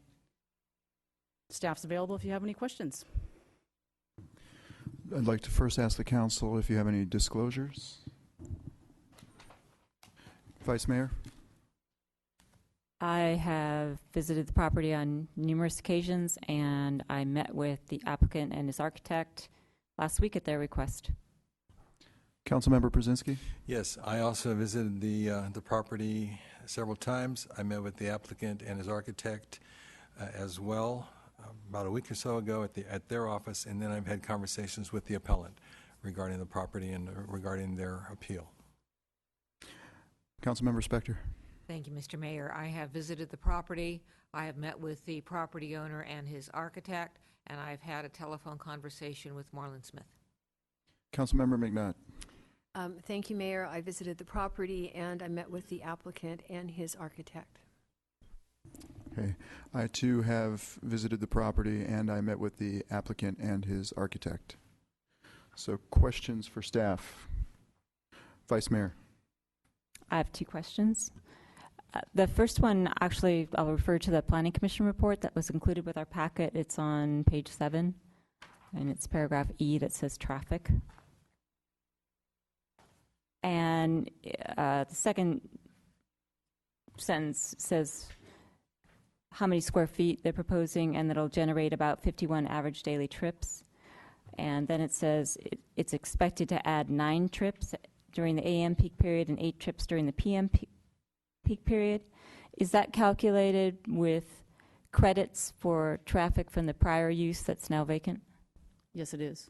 Okay. And I'm just curious. I looked at the community benefit policy and the traffic impact fee policy, and I couldn't really find a crediting mechanism in community benefit, but I could find one in the mitigation fee benefit with respect to the fees paid, and that says that the town may credit a use for former traffic, but doesn't say it must. So I was just curious how the staff approaches that. Traffic fees are calculated by Parks and Public Works, not planning, so I'm not a complete expert on that subject, but it has traditionally been the credit for the previous use on the site has been factored in, if it's something that existed, I believe, back into the 90s. There's a date associated with that. If it was something that was there 30 years ago, obviously we wouldn't take that into consideration. But usually the highest traffic generating use that had been on the site since the deadline, there's a date in the policy itself, and it's sometime, I believe it's 92, but I may be incorrect on that date. The community development director and I think it's 85 or 86. Okay. Okay, my second question is, I'd like to be reminded of the role of our consulting architect, Larry Cannon. Tell me if I'm right or wrong. I believe him to be a consultant who provides information to the Planning Commission and the Council which we can consider but must not accept. Am I correct about that? He is an architectural consultant. His job is to review the plans for compliance with town codes, policies, primarily the commercial design guidelines in this case. So he evaluates the project using the commercial design guidelines, looking at also the Los Gatos Boulevard plan, which is another document that applies to this property. So he does make recommendations. Generally, the Planning Commission doesn't require, there's actually a council adopted resolution that states that the Planning Commission, unless there's compelling evidence received at the hearing, that they generally do not change the architecture as recommended by the consultant. So we generally take the consultant's advice. In this particular case, he had some concerns about the original style. Staff and the architect met with the project architect and the owner of the building to go through the project and make significant changes to the style of the building so that it would fit into the site better and fit into that stretch of Los Gatos Boulevard. I believe the council does have purview to change the style, though, if you feel it's appropriate to do so. I just wanted to know what Mr. Cannon's role was. Thanks. Further questions? Seeing none, I would like to remind the public, if you'd like to speak on this matter, to please fill out a card and give it to the clerk. I'd like at this time to invite up the applicant. You have 10 minutes to the appellant? The appellant, you have 10 minutes to speak. Sorry.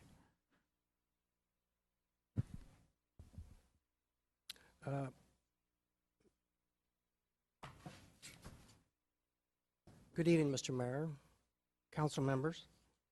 My name is Marshall Smith. I live on Greendale Drive in Los Gatos. My brothers Marlon, Myron, and myself are the appellants. We recognize Los Gatos Boulevard is and has been in transition, and something new will be built on this site. We are not here to request you deny anything to be built on the site. This area of Los Gatos Boulevard is intensifying because of the Laurel Muse new construction, traffic to Yoga Source and Fisher. Eventually, there will be construction on the corner where Artisan is located. Even though the applicant followed the commercial design guidelines, this building is too big and not compatible with the area. The proposed setback, this building will destroy the visual continuity to the open space associated with the area. This portion of the boulevard is 2 lanes in each direction, transitioning to 3 lanes heading north towards Blossom Hill Road. And heading south towards Main Street transitions at Louise Van Meter to 1 lane each way. This building has a proposed 15-foot setback, while the average setback along this section of the boulevard is 36 feet on the east side and 25 feet on the west side. The new residential project, Laurel Muse, has 13 to 16 feet setbacks along the boulevard, and there is no pedestrian access to these homes from the boulevard. All access is from the backside or from the side streets. The proposed building has an entry facing the boulevard, but all of the parking is behind and underneath the building. There is no allowed street parking on this side or on this 2-lane stretch of the boulevard. The front entrance will be seldom used. All visitors will enter from the back of the building. That's not pedestrian friendly. We have prepared a few photos illustrating the massiveness of the proposed building. What visually is seen now is a heavily treed canopy. This building will replace with a long wall as viewed from the north facing south towards Louise Van Meter. The next view is from the south facing north towards Los Gatos Boulevard. This demonstrates the visual continuity of the open space associated with this area will be destroyed. Is this what the town really wants the boulevard to look like? We believe that this or similar building arrangements is not good for the visual impact of the neighborhood. Previously, at community charrettes, also known as community meetings, there were presentations illustrating the use of frontage driveway to create a more pedestrian-friendly atmosphere of the buildings facing the boulevard. This arrangement allows vehicles to drive in and park without impeding traffic movement. There are examples of newer buildings with this arrangement on the boulevard north of Lark Avenue. Here's an example of the two-way frontage driveway that functions much like a frontage road. These buildings are on a section of the boulevard that has no on-street parking, just like the section where the proposed building in question is located. If these buildings had a 15-foot setback from the boulevard and all parking was from behind the building, the result would be a wall of buildings for several hundred feet with no traffic in front. The same frontage driveway arrangement is possible on the site of the proposed building. We believe that this design change to a similar arrangement would be positive to the transition of the character of the area and good for the neighborhood. Some of the members of the Planning Commission expressed their concern for having this building placed so close to the boulevard. We believe their concern was well-founded and should have been reflected more rigorously in their motion to approve. Simply creating covered balconies on the upper level, where the roof still extends to the front, is insufficient and does not change the massive visual impact on the boulevard. The Planning Commission asked if the applicant had looked at moving the building back and provide a row of parking up front. The applicant responded that the proposed parking arrangement would be greatly affected and they would have to build a racetrack around the building and the size of the building would be reduced, which means it affects the economic suitability of the project, which is not a sufficient reason for allowing a 15-foot setback and creating a disturbing visual impact on the boulevard. The newer buildings at the other end of the boulevard strongly suggest it is possible to build a financially viable building with some parking up front.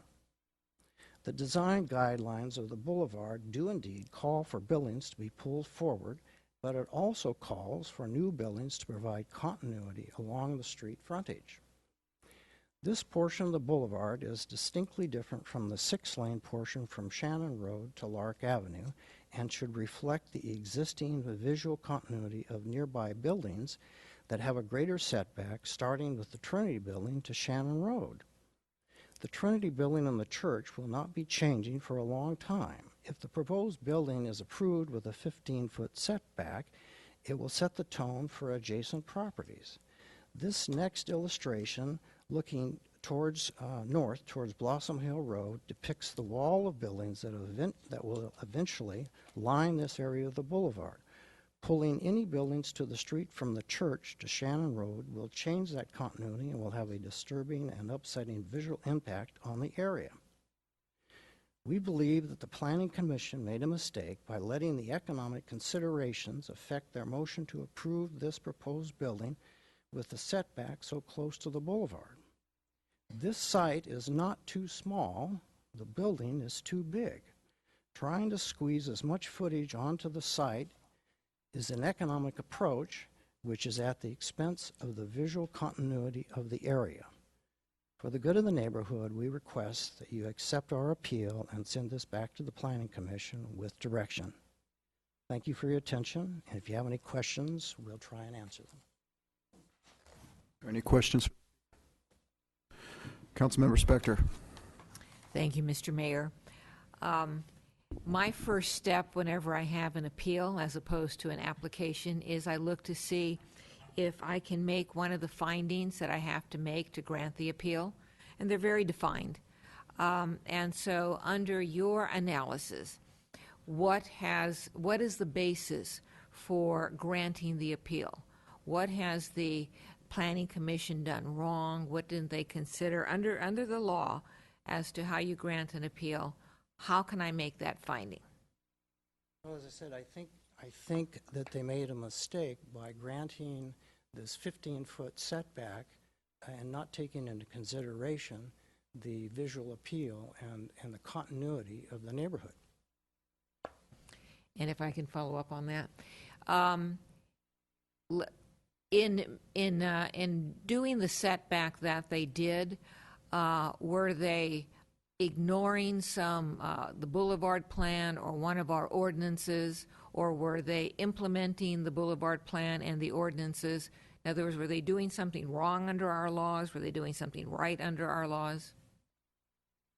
No, they were following the, in terms of a law, I don't think so. In terms of the design guidelines, I think they were also following those as well. The issue for us is whether or not those design guidelines take into account the visual effect of this part of Los Gatos Boulevard and what the impact of that large building will be in that area. Thank you. Further questions? Seeing none. So far I have one speaker card. Joe Piazza. Would you please come forward? And I'd like to remind anyone else who would like to speak on this item, please submit a card to the clerk. Thank you. Thank you, Council, for allowing me to speak in front of you today. In my opinion, this is a bigger message about this potential approval of not just one new building. I want to share with you how supportive this applicant has been and his team to take in consideration with a town that you might not realize as well. The applicant is local and sincere. The applicant is a Los Gatos family raising boys in Los Gatos because their belief in our Los Gatos public schools. The applicant is a family who has invested in multiple Los Gatos commercial buildings that are visually stunning and fully occupied. This is a Los Gatos family who has invested millions in abandoned historical homes and buildings in downtown Los Gatos. This is an applicant of a Los Gatos family who is invested and is responsible for the historical remodel and the cultural revival of the Los Gatos Theater. This project on Los Gatos Boulevard should be approved because it is now the third redesigned plan that completely satisfies every commercial requirement of the town of Los Gatos. Los Gatos Boulevard is the gateway of our great downtown, and I'm so pleased that the town council is approving plans to finally get rid of old car dealerships and old dilapidated empty buildings such as this that does not beautify our town and that does not generate the meaningful tax revenue for our town or our schools. The applicant of this building is a Los Gatos family that wants to send a message, and that message to other families and investors to live in our town, to enjoy our town, to educate our kids in our town, and invest financially in our town, and to be emotionally invested in our town. Please support this project just as the Planning Commission has supported it, and approve this project because it's the right thing to do. Thanks for your consideration. Thank you, Mr. Piazza. The next speaker is Gary. Oh, we have a question for you, Mr. Piazza. Actually, I don't. I just wanted to check on our process here, because typically what we've done in the past is we have the appellant and then the applicant and then the public and then the rebuttal from both the appellant and the applicant. So we're doing a different process tonight. We were just reviewing the policy, and the mayor has the discretion. The appellant typically gets the 10 minutes that was specified. When the applicant is not the appellant, then we have a policy that the mayor can give the applicant up to 5 minutes. And then the sequence of the orders of speakers does have the rebuttals at the end of the public comment. Yeah, it's just how I remembered it in the past. So I just wanted to see how we were doing this tonight, so that the applicant can know whether or not they should be raising their hand. So could we clarify what we're doing? So the next speaker card that I have is for Gary Colsat, who is the applicant, and I would give him 5 minutes.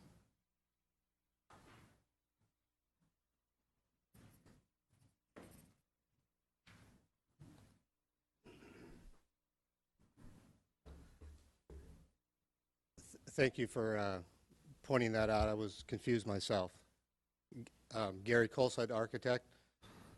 I wanted to just point out a few things that were not shown in our in Mr. Smith's presentation. They, you know, put those up, Jackie. You zoom in on those.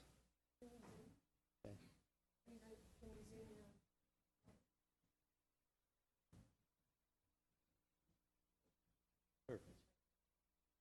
So this is all part of your packets. I don't know if they were clear, that the photos that we presented, but I have the utmost confidence that our model, our computer model, and how we place it into these actual photographs is extremely accurate, and I think it's way more accurate than what the appellant has shown you. I also like our architecture better.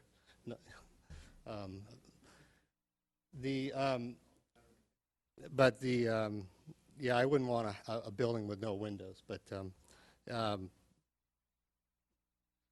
I think the architecture is compatible. I think I want to just address the compatibility issue. Not that I feel that the Smiths have shown that it's not compatible, but just to reiterate that this building is under 40% FAR. There are several buildings in the area that are in the 50 to 60% range. It's not like we're trying to overbuild on this property. We're looking for a normal return on this property. The building itself is 52 feet wide on a 100-foot wide lot.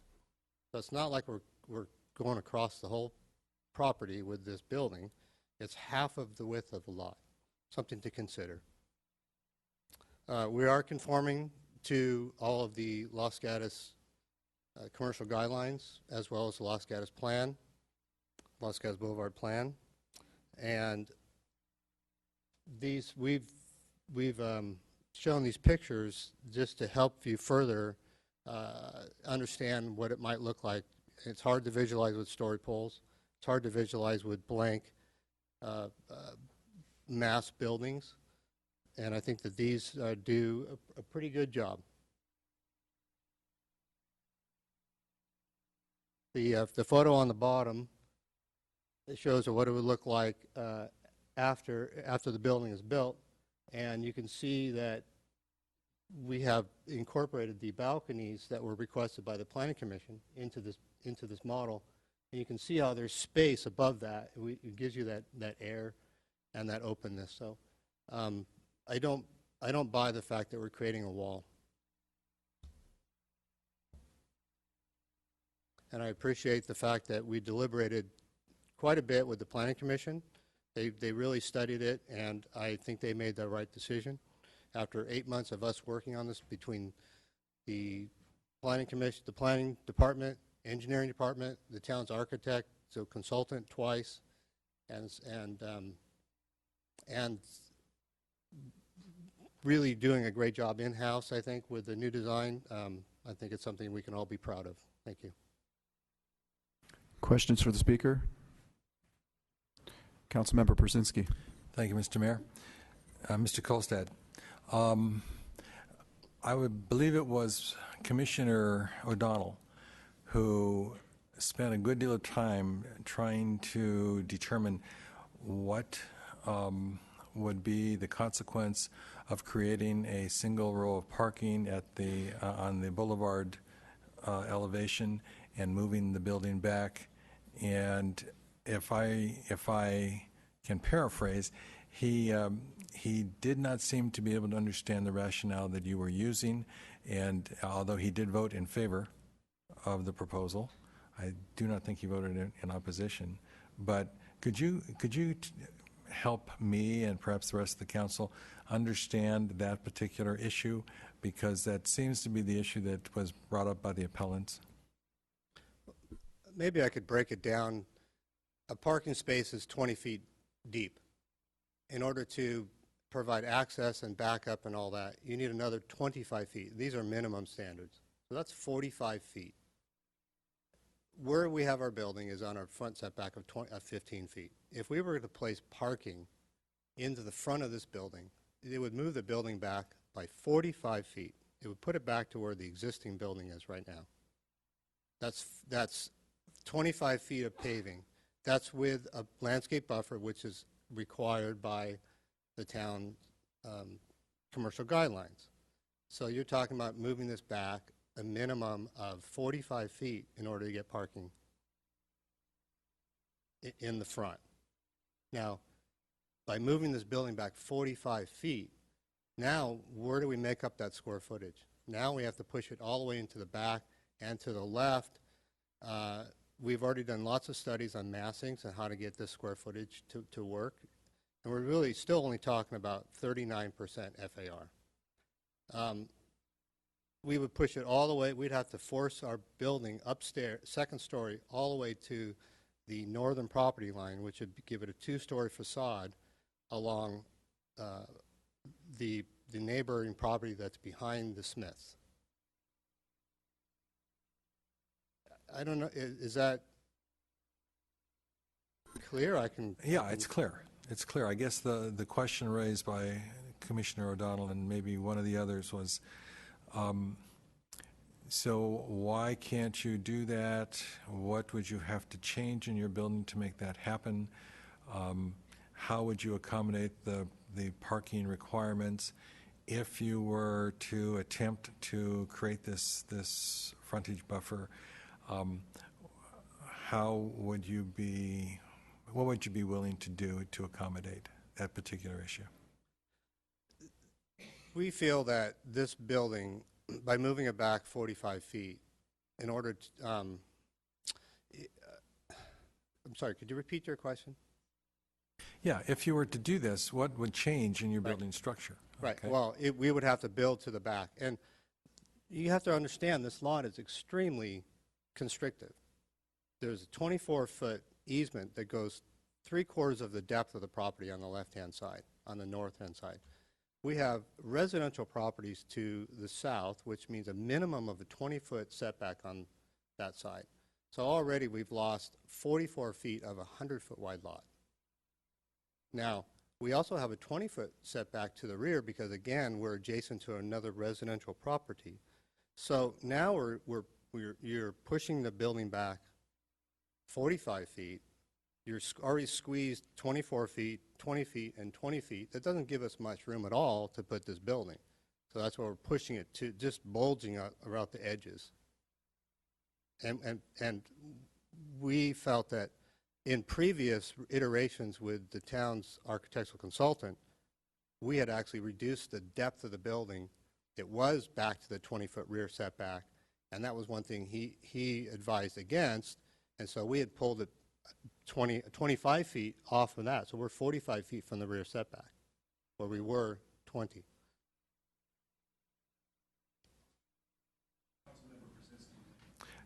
We'll continue with your questions. And this is the last piece. I would assume embedded in the question that the commissioners asked was, how would you reduce the size of your building to accommodate this particular issue? And had that been evaluated by you and your team? It would actually reduce it to the point where it'd be marginal and maybe not, honestly, maybe not something that they would move forward with. We had initial projections of 34 parking spaces, and when we started working with staff and the realities of adding extra buffer landscape around the side and the rear parking, we lost parking spaces because of that. So we were down to 30 parking spaces, and when we had a target of 34 to 36. So the client really needs this 7,000 square feet. Vice Mayor?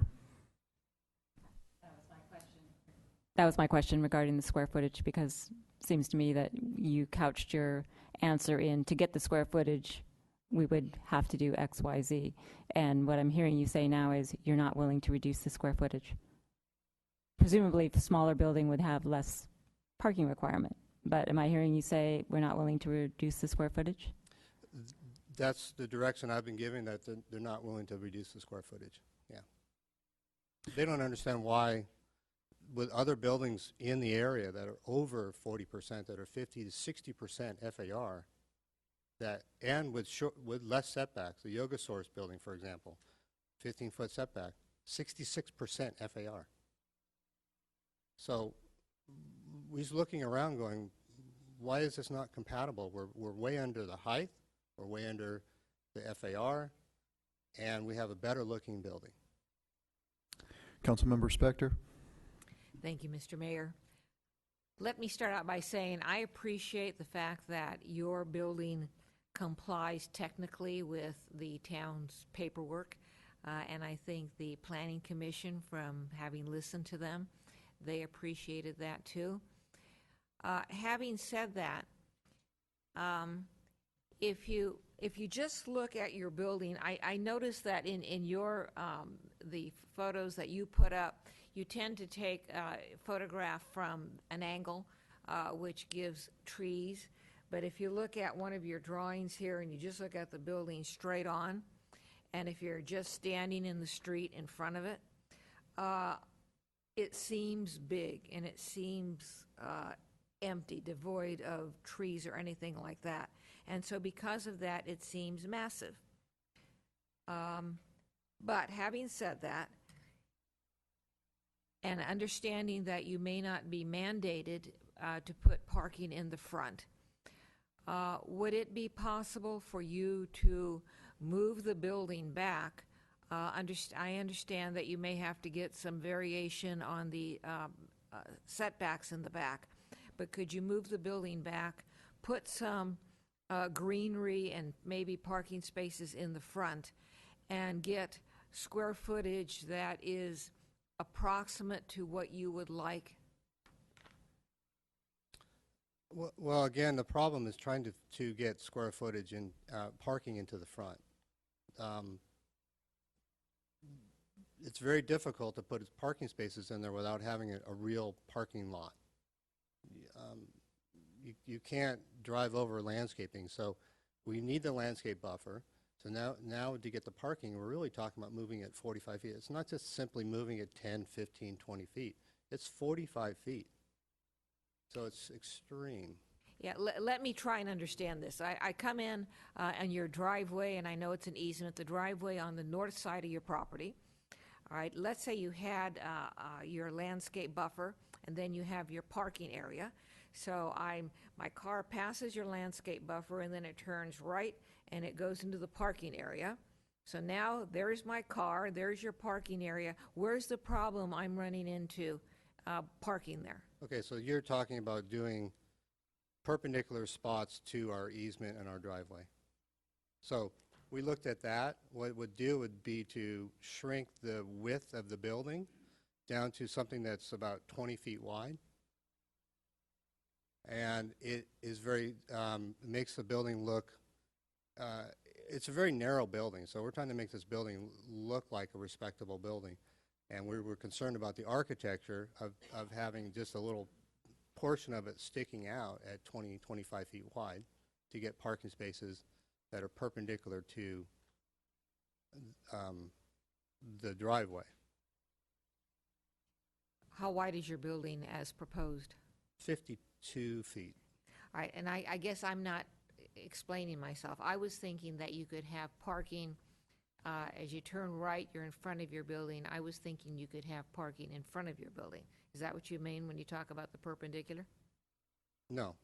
Parking in front of the building, the only way to get in there is to have a 25-foot wide driveway to get into your parking space, and then to pull out, to back out, and then come back out. Okay, thank you. So that's where it gets extremely difficult, is to try to fit 45 feet of parking, of 25 feet of a driveway, to pull in off of the easement. You pull in, turn right into a driveway, and then you turn left into these parking spaces that would you would pull right in front of the building. That's 20 feet for a parking space and 25 feet of that driveway to pull in. I'm sure you looked at the buildings off of the boulevard, if you're going north, the ones on the left. Yes. And I understand that they have parking in the back when you go down the hill, but forget that parking. Just looking at the parking that they have in front of the building, does that parking have the measurements that you're describing It does now? indeed. Yes, it does. Okay. All right. Thank you. Vice Mayor? Mr. Colsat, I think you said, and I just want to make sure that the existing building is at 45 feet back? Approximately. Okay, thanks. 60 feet from the property, 45 feet from the setback. Yeah. Further questions? Councilmember Brzezinski. Yes, thank you for engaging us in this discussion. I think the applicant, or rather the appellant, was talking about the continuity of setbacks along the boulevard. Wasn't really talking about parking. And we have inserted this issue of parking as the planning commissioners were concerned. What about just not looking at the parking, looking at a more extended setback to accommodate a boulevard continuity that might be more appropriate to the rest of the buildings, south of your property along that side of the boulevard, and not consider the parking issue? Could you still, with a degree of continued setback from the boulevard, could you still maintain the square footages that you're looking for and our required parking on site? First of all, I think that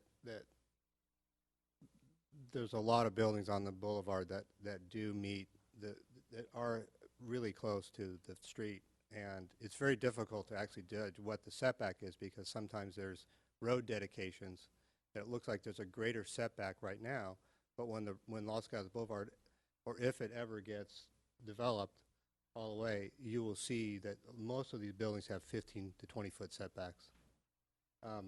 However, right now we are so squeaked in there that if we move it 1 foot, we lose 2 parking spaces. So we move it 1 foot, we have to move it 8.5 feet. We can move it 8.5 feet and we would lose 2 parking spaces. That means we lose 470 square feet of the building. So now we're down to about 6,500 square feet by moving it 8.5 feet. I don't know if that's something that is palatable to everybody, but that's what happens. If you move it 1 inch, you move it 8 feet, and we lose 2 spaces. All right, thank you. Vice Mayor? Mr. Colstat, I think that your original design had parking under the building. Is that an option? This proposal does have parking under the building. Okay, and your original proposal had more parking under the building, correct? Yes, but it also had a different configuration. No, I understand that, but Yes. it was the square footage you wanted, but it had parking under the building, and it was farther, it was 1 story and then 2-story setback? What we had done was we had taken the 2nd story and set it back over the whole parking area, and that's where it was back to 20 feet from the rear setback. And what we did is we compressed everything by pulling the 2nd story back over, stacking it over the front to create a 2-story building in the front. Yes. So is We underground... always had parking, and we did before, and we do still have park. I'm sorry. Is more underground parking an option? No. Why not? We have a very minimum amount of footprint right now as it stands, and I call it footprint because it's the majority of the building is on the 2nd floor. We have a very minimal 1st floor. What has a staircase. It's got a little lobby. It's got an elevator. It's got some restrooms. It's got 2 small offices. So if you start to lose that downstairs, it basically amounts to put almost the entire building on a second floor, which is really not something that's desirable. I don't think architecturally, I don't think from a marketing standpoint, from a usability standpoint. Certainly that's something that Mr. Cannon, the architectural consultant from the town, hammered us on. And so this is in response to all of those considerations. We would like more on the ground, but we don't have the footprint. We don't have the availability because of all the setbacks and the easements to put any more on the ground. Councilmember Spector? I'm going to circle back to this, seeing if we can push this back from the boulevard. Now, I'm going to tell you that I can appreciate when you say that right now the boulevard has all different types of setbacks. We have some new buildings, we have some old buildings, we have the yoga source, and so we don't have uniformity or conformity along the boulevard now. It's definitely in transition, so I appreciate that. Now, let's get to your building. What would be the challenge to you, if any, of pushing the building back from the boulevard, putting more, let's say, greenery, for lack of a better term, in front of it, not putting parking spaces? Let's start with that question. What's the challenge there, if any? By moving the building back, since the parking is underneath the building, when we move the facade and the footprint, the first floor of the building back, we eat up into the parking space. So that's the incredibly difficult challenge that we keep facing. Trust me, we've looked at this so many times. We're trying to make this work for everybody, and it's very difficult. It's almost impossible. It is impossible to move it back without losing parking. And would your answer be the same if you were able to push the building back into what is currently the required setbacks, residential setbacks, on the east side of your lot? That would give us more room. We weren't even considering a variance on setbacks or anything. That would require a variance. Okay. All right, thank you. As I understand it, right? Well, I'm not a variance fan, but I'm thank not you. a variance fan either. Councilmember Brzezinski? This is probably a question for staff, but don't go away. The building behind this property is a residential building, but it's in a commercial zone. Is that not correct? Behind the site is R1 zoned. It's part of the church, but it has an R1 zone, so it does have a residential zoning. Okay. Just need to clarify that. Thank you. I believe it's a storage building. For the church. I mean, this is the residence that's on Shannon Road. Oh, okay, that's to the left. That's a side property line where the residence on Shannon comes in on the side property line. Yes, so there's that one is zoned R1 as well. And then the R1 zone wraps the property along the rear and along the south side. All right, thank you. Further questions for Mr. Colsatt? Seeing none, thank you. Thank you. Next speaker is Helen Pastorino.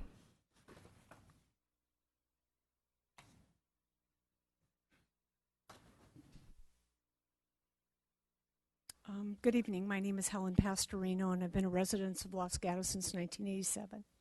Excuse me, I'm losing my voice. I've had the opportunity to personally and professionally work with this applicant, as well as over the last 20-some years participate in many of the buildings that have been remodeled or built in Los Gatos. And I just want to personally share that I have never experienced this applicant to be opportunistic.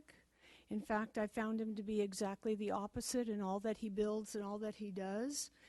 And I would look to emulate the way he introduces his buildings and his space into the town of Los Gatos.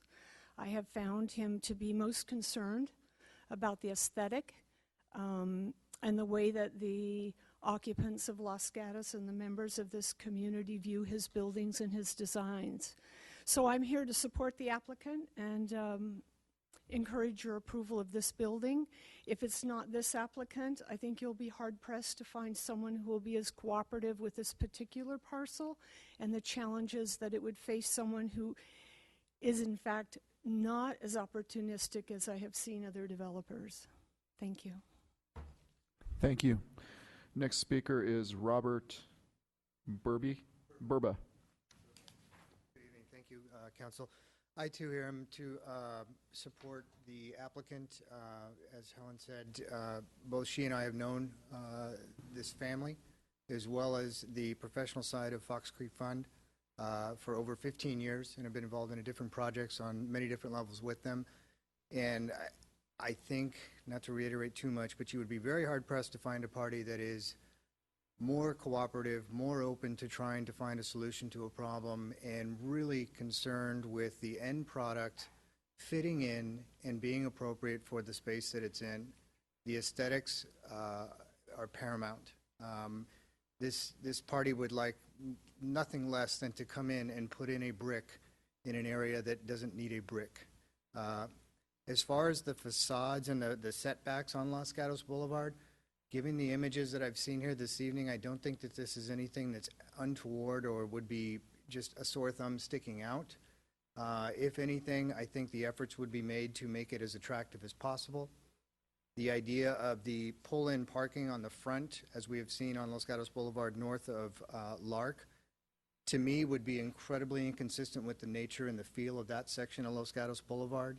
That still feels more like a place where there's office buildings mixed in with single-family homes, and whereas that section north of Lark, on the left-hand side heading north, looks nothing to me more than like a dressed-up sort of industrial park. Very inconsistent with what I'm hearing is the concern here. So I don't know the specifics on the setbacks, and I feel like the focus may have been lost on the sort of the impression that they're trying to squeeze every last square foot out of this building.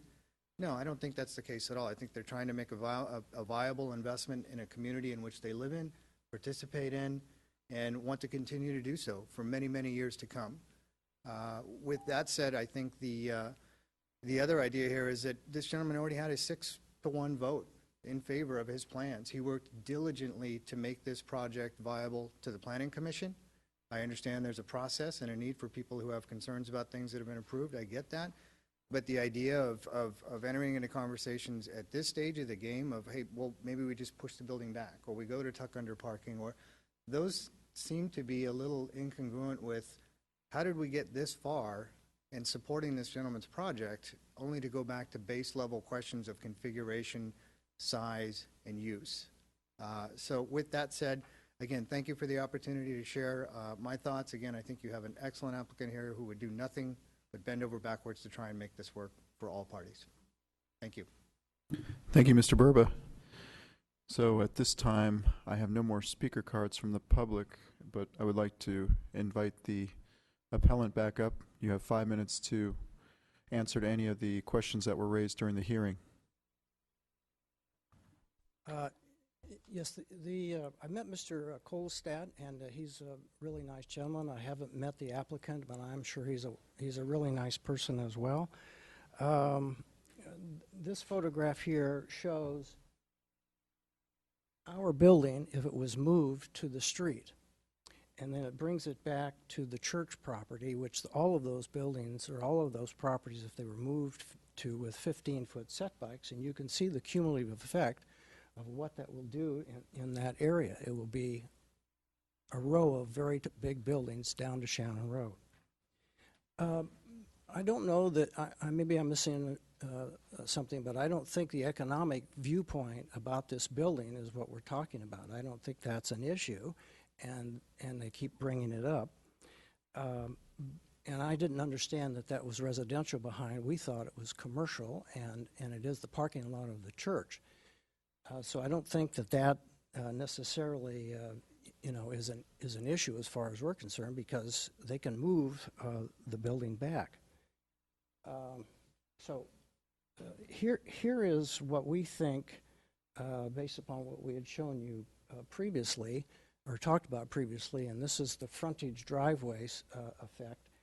And so it does meet the setbacks up in front, and in terms of the backside, if they move the building back to the setback, would be right where you can see that line back there and where the parking is.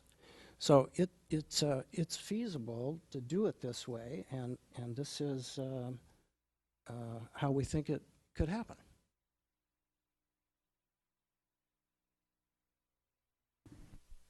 Thank you. Thank you. Further questions for the speaker? Seeing none, I'd like to close the public hearing and invite the council for discussion or a motion.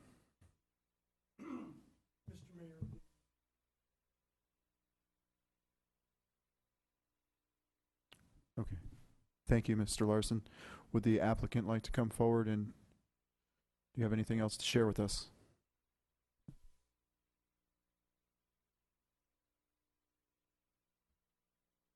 Thank you, Mr. Larson. And Mr. Mayor, in light of this new information that was shown to us, it's extremely difficult to review something in 30 seconds that we've been working on for about 9 months to a year. But the one obvious thing that stood out to me was that there's no landscape buffer behind hiding the parking. And so that's what we're always trying to work with, is the landscaping, which is pretty paramount and up and down the ordinance. I mean, we're even putting in landscaping in the back to screen our cars from the fence. So I don't see how you cannot have landscaping in the front of this property. So I don't, my first sense of that site plan is not realistic at all as far as getting approval in this town. If I came into you with that plan, I think you guys would laugh at me. The other thing I wanted to point out is that if you're looking into the future, what the corner building eventually will be, it's going to be rebuilt. It needs to be rebuilt. It needs new life.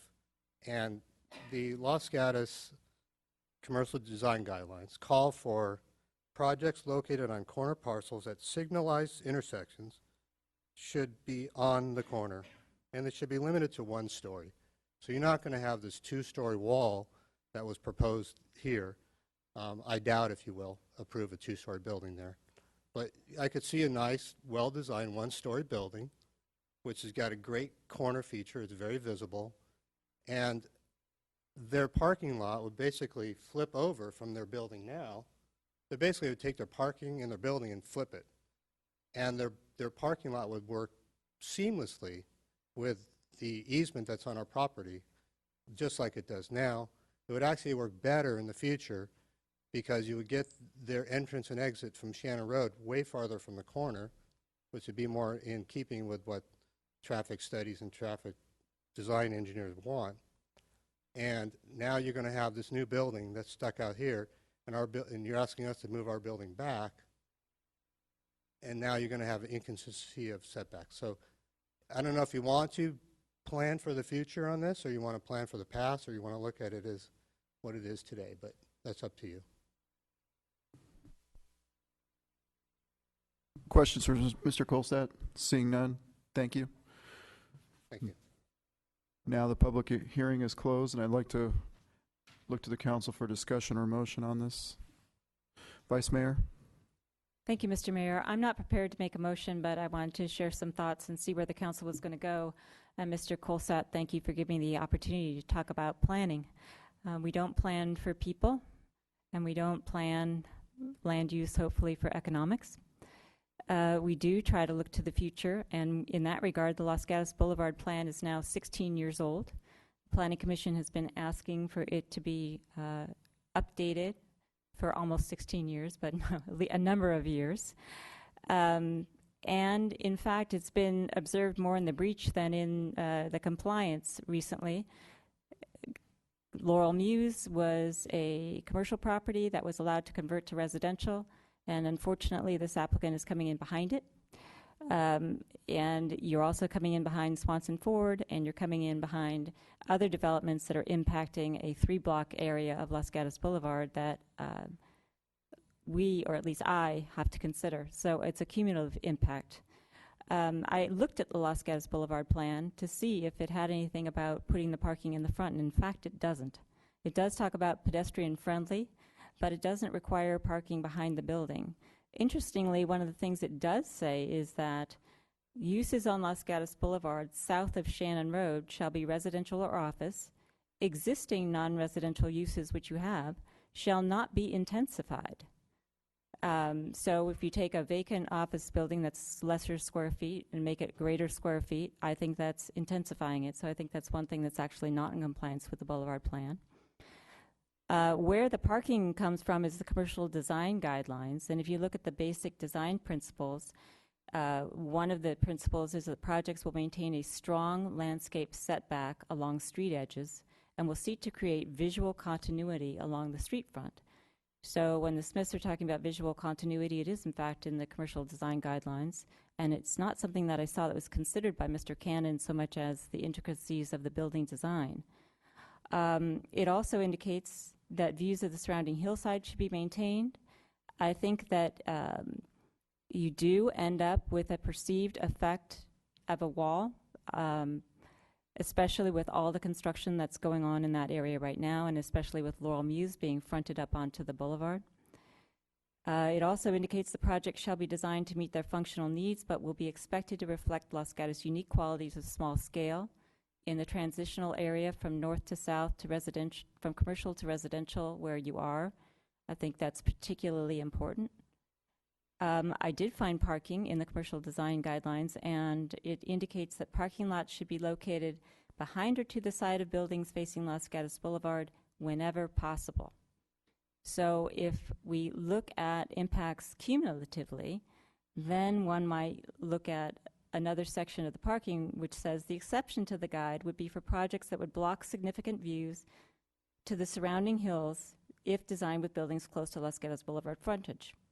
It does indicate hills, but I think that just the perspective and the visual perspective from the Los Gatos Boulevard plan and from the point of view of a resident, and we haven't really talked about traffic, but the impact in that area is huge with the other construction, with the school across the street. And the church actually does have a frontage road, if you will, in front of the large church area. So it appears to be farther back. The Laurel Muse is not, it did its planned development. It was allowed to do what it did. It does create a wall, and that with Swanson Ford, I think, creates a cumulative impact that, at least to me, is not something that I would like to see get built there. I don't think it's appropriate to deny your project, and I think the Planning Commission did look at the setbacks quite a bit. As Councilmember Persinski said, Commissioner O'Donnell spent a lot of time talking about setbacks. I don't think the Commission looked at all aspects of the Los Gatos Boulevard plan and all aspects of the commercial design guidelines cumulatively. So I think it's fair to say, with our very strict appellate procedure, that this is an issue where the Town Council has more discretion over how to deal with those policies of the particular guidelines and plans than the Planning Commission did. And though I never want to say the Planning Commission erred, I could say that perhaps they didn't adequately consider the visual impacts, although they did in their discussion with Commissioner O'Donnell. So that's kind of where I am. I'm on a path toward trying to have the applicant, and I appreciate Mr. Berber's comments that he's the most compliant person I could find, so I'm going to count on that, and encourage members of the council to think about returning it to Planning Commission to look at either a step-back building, a reduced size building, or certainly an increased setback building. Further discussion? Nobody? Seeing none? Motion? All right, if nobody's going to talk, my motion would be to adopt our second option on page 2 of our staff report, which would be to grant the appeal and remand the application to the Planning Commission with specific direction to increase the setback, to consider reducing the square footage, and/or to consider a step-back building with a one-story fronting the boulevard and a two-story behind, but my quite specific direction would be to increase the setback so that the visual continuity is maintained and that the transition from north to south, as indicated we should be doing in the Los Gatos Boulevard plan in that particular area, and in particular south of Shannon, is maintained. So we have a motion. Do we have a second? Do we have any further discussion? Do we have any further motions? Councilmember Spector? I'm going to second the motion. I am struggling with this one because I really don't think, I don't think the Planning Commission did anything that was not consistent with our plans, policies, and so forth. The challenge I've been having is that given that I don't think they did anything outside the scope of our directives, I just think the building gives the appearance of being too massive because it's so close to the boulevard. So I like the idea of increasing the setback. I like the idea of considering a reduction in the square footage. I would also like to add to the motion that if this goes back to the Planning Commission, that the staff include in any staff report to the Planning Commission the issues raised by the Vice Mayor relating to the boulevard plans, the the commercial guidelines, to give the Planning Commission a fuller picture within which to work. Does the maker of the motion accept those changes? Yes. So we have a motion, we have a second. Do we have further discussion? Councilmember McNutt. Thank you, Mayor. I won't be supporting the motion. I've been listening very carefully to this, and with the guideline that we would need to find that the Planning Commission disregarded the boulevard plan or the commercial design guides, or in some other ways made a mistake. And when I read through the transcript of the Planning Commission, it was a robust discussion, and they had a lot of those issues. So I don't think that we can say that that happened. Now, you cannot like the boulevard plan, or you might not like that the general plan allows residential south of Roberts, which is why Laurel Muse is there. But it is what it is, and so I am not seeing any evidence that would in any way persuade me to overturn a 6-1 vote of the Planning Commission. So I can't support the motion. Further discussion, Councilmember Brzezinski. Thank you, Mr. Mayor. I do think that the Planning Commission did a really good job, and I think that they completely vetted the proposal. This is a real proposal that tried to accommodate the restrictions within which we develop our community. And as I look at the Boulevard plan, it makes it very clear that there's a transition that is occurring from Roberts and Shannon southbound. And that is, we're moving into residential office, or we're moving away from commercial. And I think it's clear that we're doing that in our approvals. Nobody here at the dais, nobody previously at the dais was excited about the auto dealerships going away, but they did. And now we're in the process of doing a restructuring of those properties that, if you look at what was there, certainly vacant auto dealerships is not a contributor to the beauty of the community. No one would, I'm sure, in this community say, I really wish we had those vacant lots with the derelicts, blocks of buildings sitting there. It's not attractive. It's not an enhancement to the community. Things have to change, and I think what we see as the evolution as being proposed here is, I think, in great measure, a very attractive, a very appropriate addition to that particular area. I'm concerned about the setback. I'm concerned about the possibility of our becoming too close to the boulevard at that spot. I would be not unwilling to consider a variance in that 20-foot rear setback because, if the building could be moved back and we could gain some space in front, as I think of it now, I'm not interested in parking in front. I don't think that's a contributor to what the Boulevard Plan is attempting to say, but I do think that there may be some ability to move this project along with some creativity. I'm not necessarily interested in our going to a totally new architecture. I think the architecture has evolved appropriately.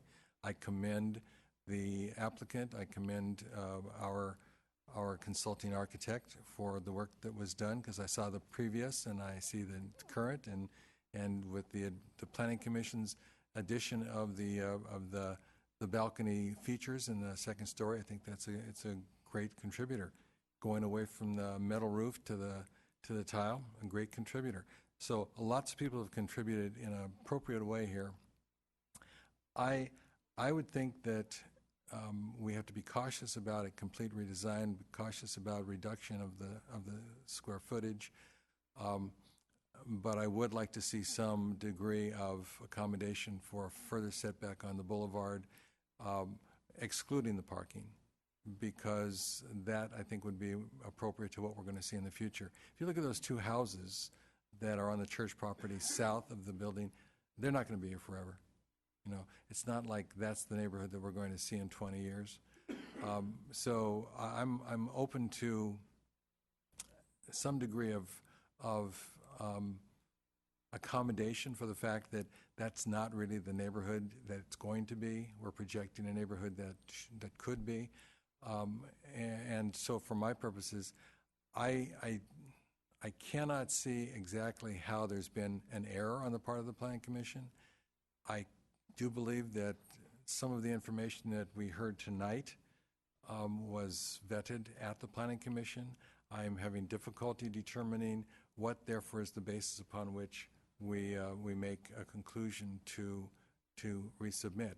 But my orientation is to ask for one more shot, working primarily with staff at the front end, to see what we can do before we move beyond this to anything different. But I would really encourage that what happens at this point is that we look for some accommodation of this front setback, and maybe that could be handled very easily without having to do a lot more processing. So that's my position at this point. I'm curious where the rest of the council members are. I think I hear where two are at this point. Councilmember Spector. Thank you, Mr. Vice Mayor. You might hear about two again. I agree. The applicant has done a lot of work on this project. I do not anticipate that there will be a architectural change or major architectural change. I do not anticipate that. I do anticipate that the building will be moved back. I would hope that the new information that the Planning Commission didn't have, and which I think they should have had, is more detail as to what is not only in the Boulevard Plan, but in the commercial guidelines. Although I do not like variances, this is one time where I might see the building going back into the setbacks to the rear of the building on the east side. So basically, I agree with both Ms. Jensen and Mr. Przinski. And as I said, I do not see this going back to the Planning Commission for major work.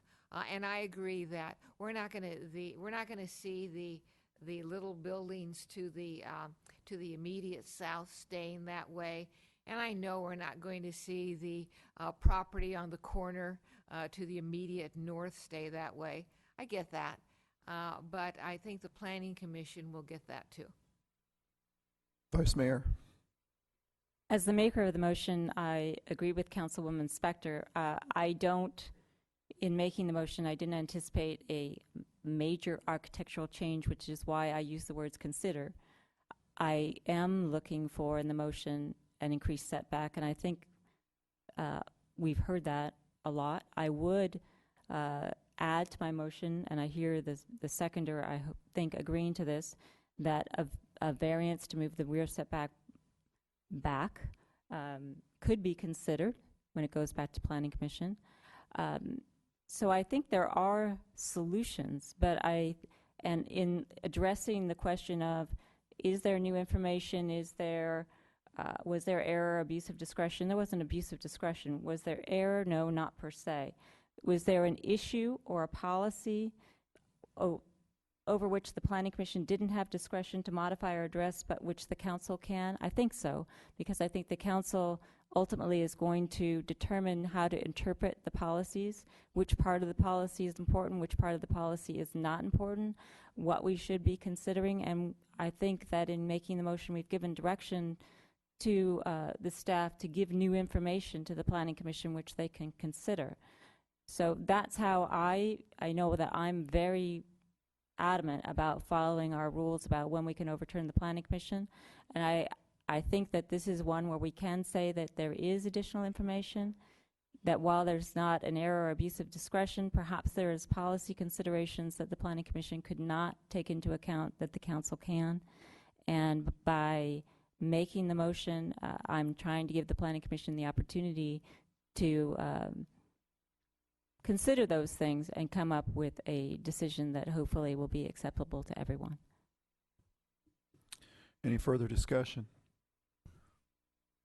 Mr. Larson. Yes, I just wanted to clarify one point. For the variance that the applicant may consider, we'll work with the applicant to see if it's possible to meet the state findings for a variance. It's not simply a local discretion. There's explicit findings that have to be made, and we'll pursue that with the applicant. Thank you. Any further questions, comments, discussion? Seeing none, then we have a motion. We have a second. I'm going to call the question. All in favor? Aye. Opposed? No. Passes 4-1. Moving on to our next item, other business.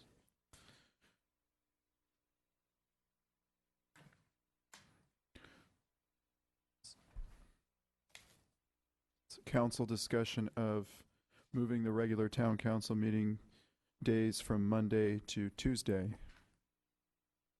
We have a staff report by the assistant town manager. Yes, thank you. The mayor requested that this matter be brought forward for council discussion. The staff report includes a list of days on which other cities in Santa Clara County have their council meetings, and a majority of those do have the council meetings on Tuesdays. The staff report also includes a list of advantages and disadvantages that staff could identify to moving the meetings from Monday to Tuesday. The council may be aware of others on either side that staff did not identify. If the council would like to move the meetings from Mondays to Tuesdays, we would ask for direction as to when that would occur, with the suggestions that that be either in the new fiscal year with your first meetings in August, or in the calendar year of January 2015. We'll be happy to answer any questions. Thank you. Thank you. So when I asked to put this on the agenda, I was thinking of the calendar year 2015. That would be my preference. I also thought of those holidays such as Memorial Day weekend, Labor Day weekend. Help me out. Is there any others that affect us on Tuesday? President's Day weekend. I know there's one coming up. And I thought about how we end up having those meetings on Tuesdays. Anyway, I also thought about in the past year when we were changing some policies about when constituents bring in their, when they turn in their correspondence to us before our meetings and the deadlines and the cutoffs, how that impacts their lives. They have to get it to us by is it Monday morning at 7 a.m., I think. And I just thought that was difficult for a lot of people. I also thought that it would give staff more time to prepare for the meetings. And then there's always the old Mondays, Mondays and Friday thing. So I thought, you know, the advantages in the staff report are something that could be considered by the rest of the council at this time. If the council, most of us on this dais have been up here for quite a while and have always been used to the Monday meeting schedule. But moving forward in 2015, if they could find some basis to change to Tuesdays, I think there's advantages to doing that, and that's why I agendized it. So we're looking for discussion on this. Is that Vice Mayor? Being new, I'm not invested in Monday, and if Tuesday works for everybody, I'm happy to do that. I think it does create an advantage to members of the public to actually get documents and work on them, not taking their weekend time to do that, and get that information to staff and in turn to council. So that's the biggest advantage that I see. Further discussion? So I'll go ahead and make a motion that starting in 2015, I'd like to see council meetings move to Tuesday. I'll second it so we have a vote. Motion and a second. Discussion. Yes. So I guess the only reason for Mondays is that it's been our tradition for 100 years, something like that. I know during my 16, that's what it's been. Previously, that's what it's been. I don't see any objection to the mayor's request. I don't see a problem really that's being solved, but if it's the council majority interest in, of course, it's a year plus away.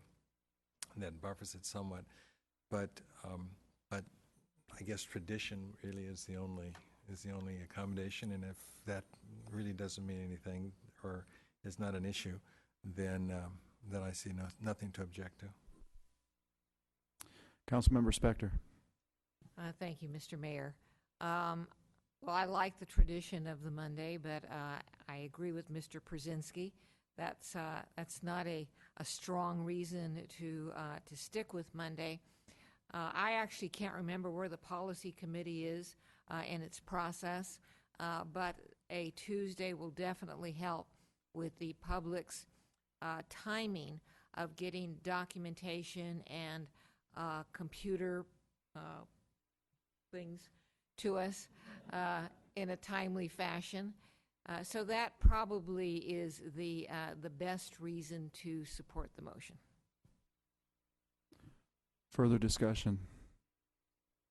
So thank you for your comments, and I do respect the traditions, but as we move forward in time, I think with respect to Councilmember Spector's comments, and you know, you look at the way times have changed and the way we've had our meeting schedules, and I just think that the workflow would be better improved. So therefore, if there's no further discussion, I'll call the question. Oh, Vice Mayor. I was just going to make another observation that if we are going to move to digital packets, it may be easier actually to be able to transfer things onto a computer if we have it on a Tuesday, and so that staff has that Monday available to do that, rather than printing out desk items, et cetera, for us over the weekend. So that's another, and I do respect the tradition because my mental calendar has been quite messed up, being used to meeting on Wednesday and meeting on Monday instead. So Tuesday would be a nice compromise for me. Any further discussion? Seeing none, I'll call the question. All in favor? Aye. Opposed? Carries unanimously. And Mr. Mayor, the implementation of your direction will be the council approves every June the regular meeting calendar for the next fiscal year. So when we bring that forward in June, we'll continue with the Monday meeting schedule through the end of the calendar year and start the new meeting schedule for January 2015. Thank you. Town Attorney. Although I might be speaking out of turn, I would state uncertainty that you have an ordinance also that states exactly when your regular sessions are held on the first and third Monday. So that actually have to be an ordinance change in your ordinance that should be there. But I can't say for sure what that number is. Yeah. We would have to bring back an ordinance change sometime during the year. Thank you, Mr. Schultz. And that concludes this evening's meeting. Thank you, everybody, for coming.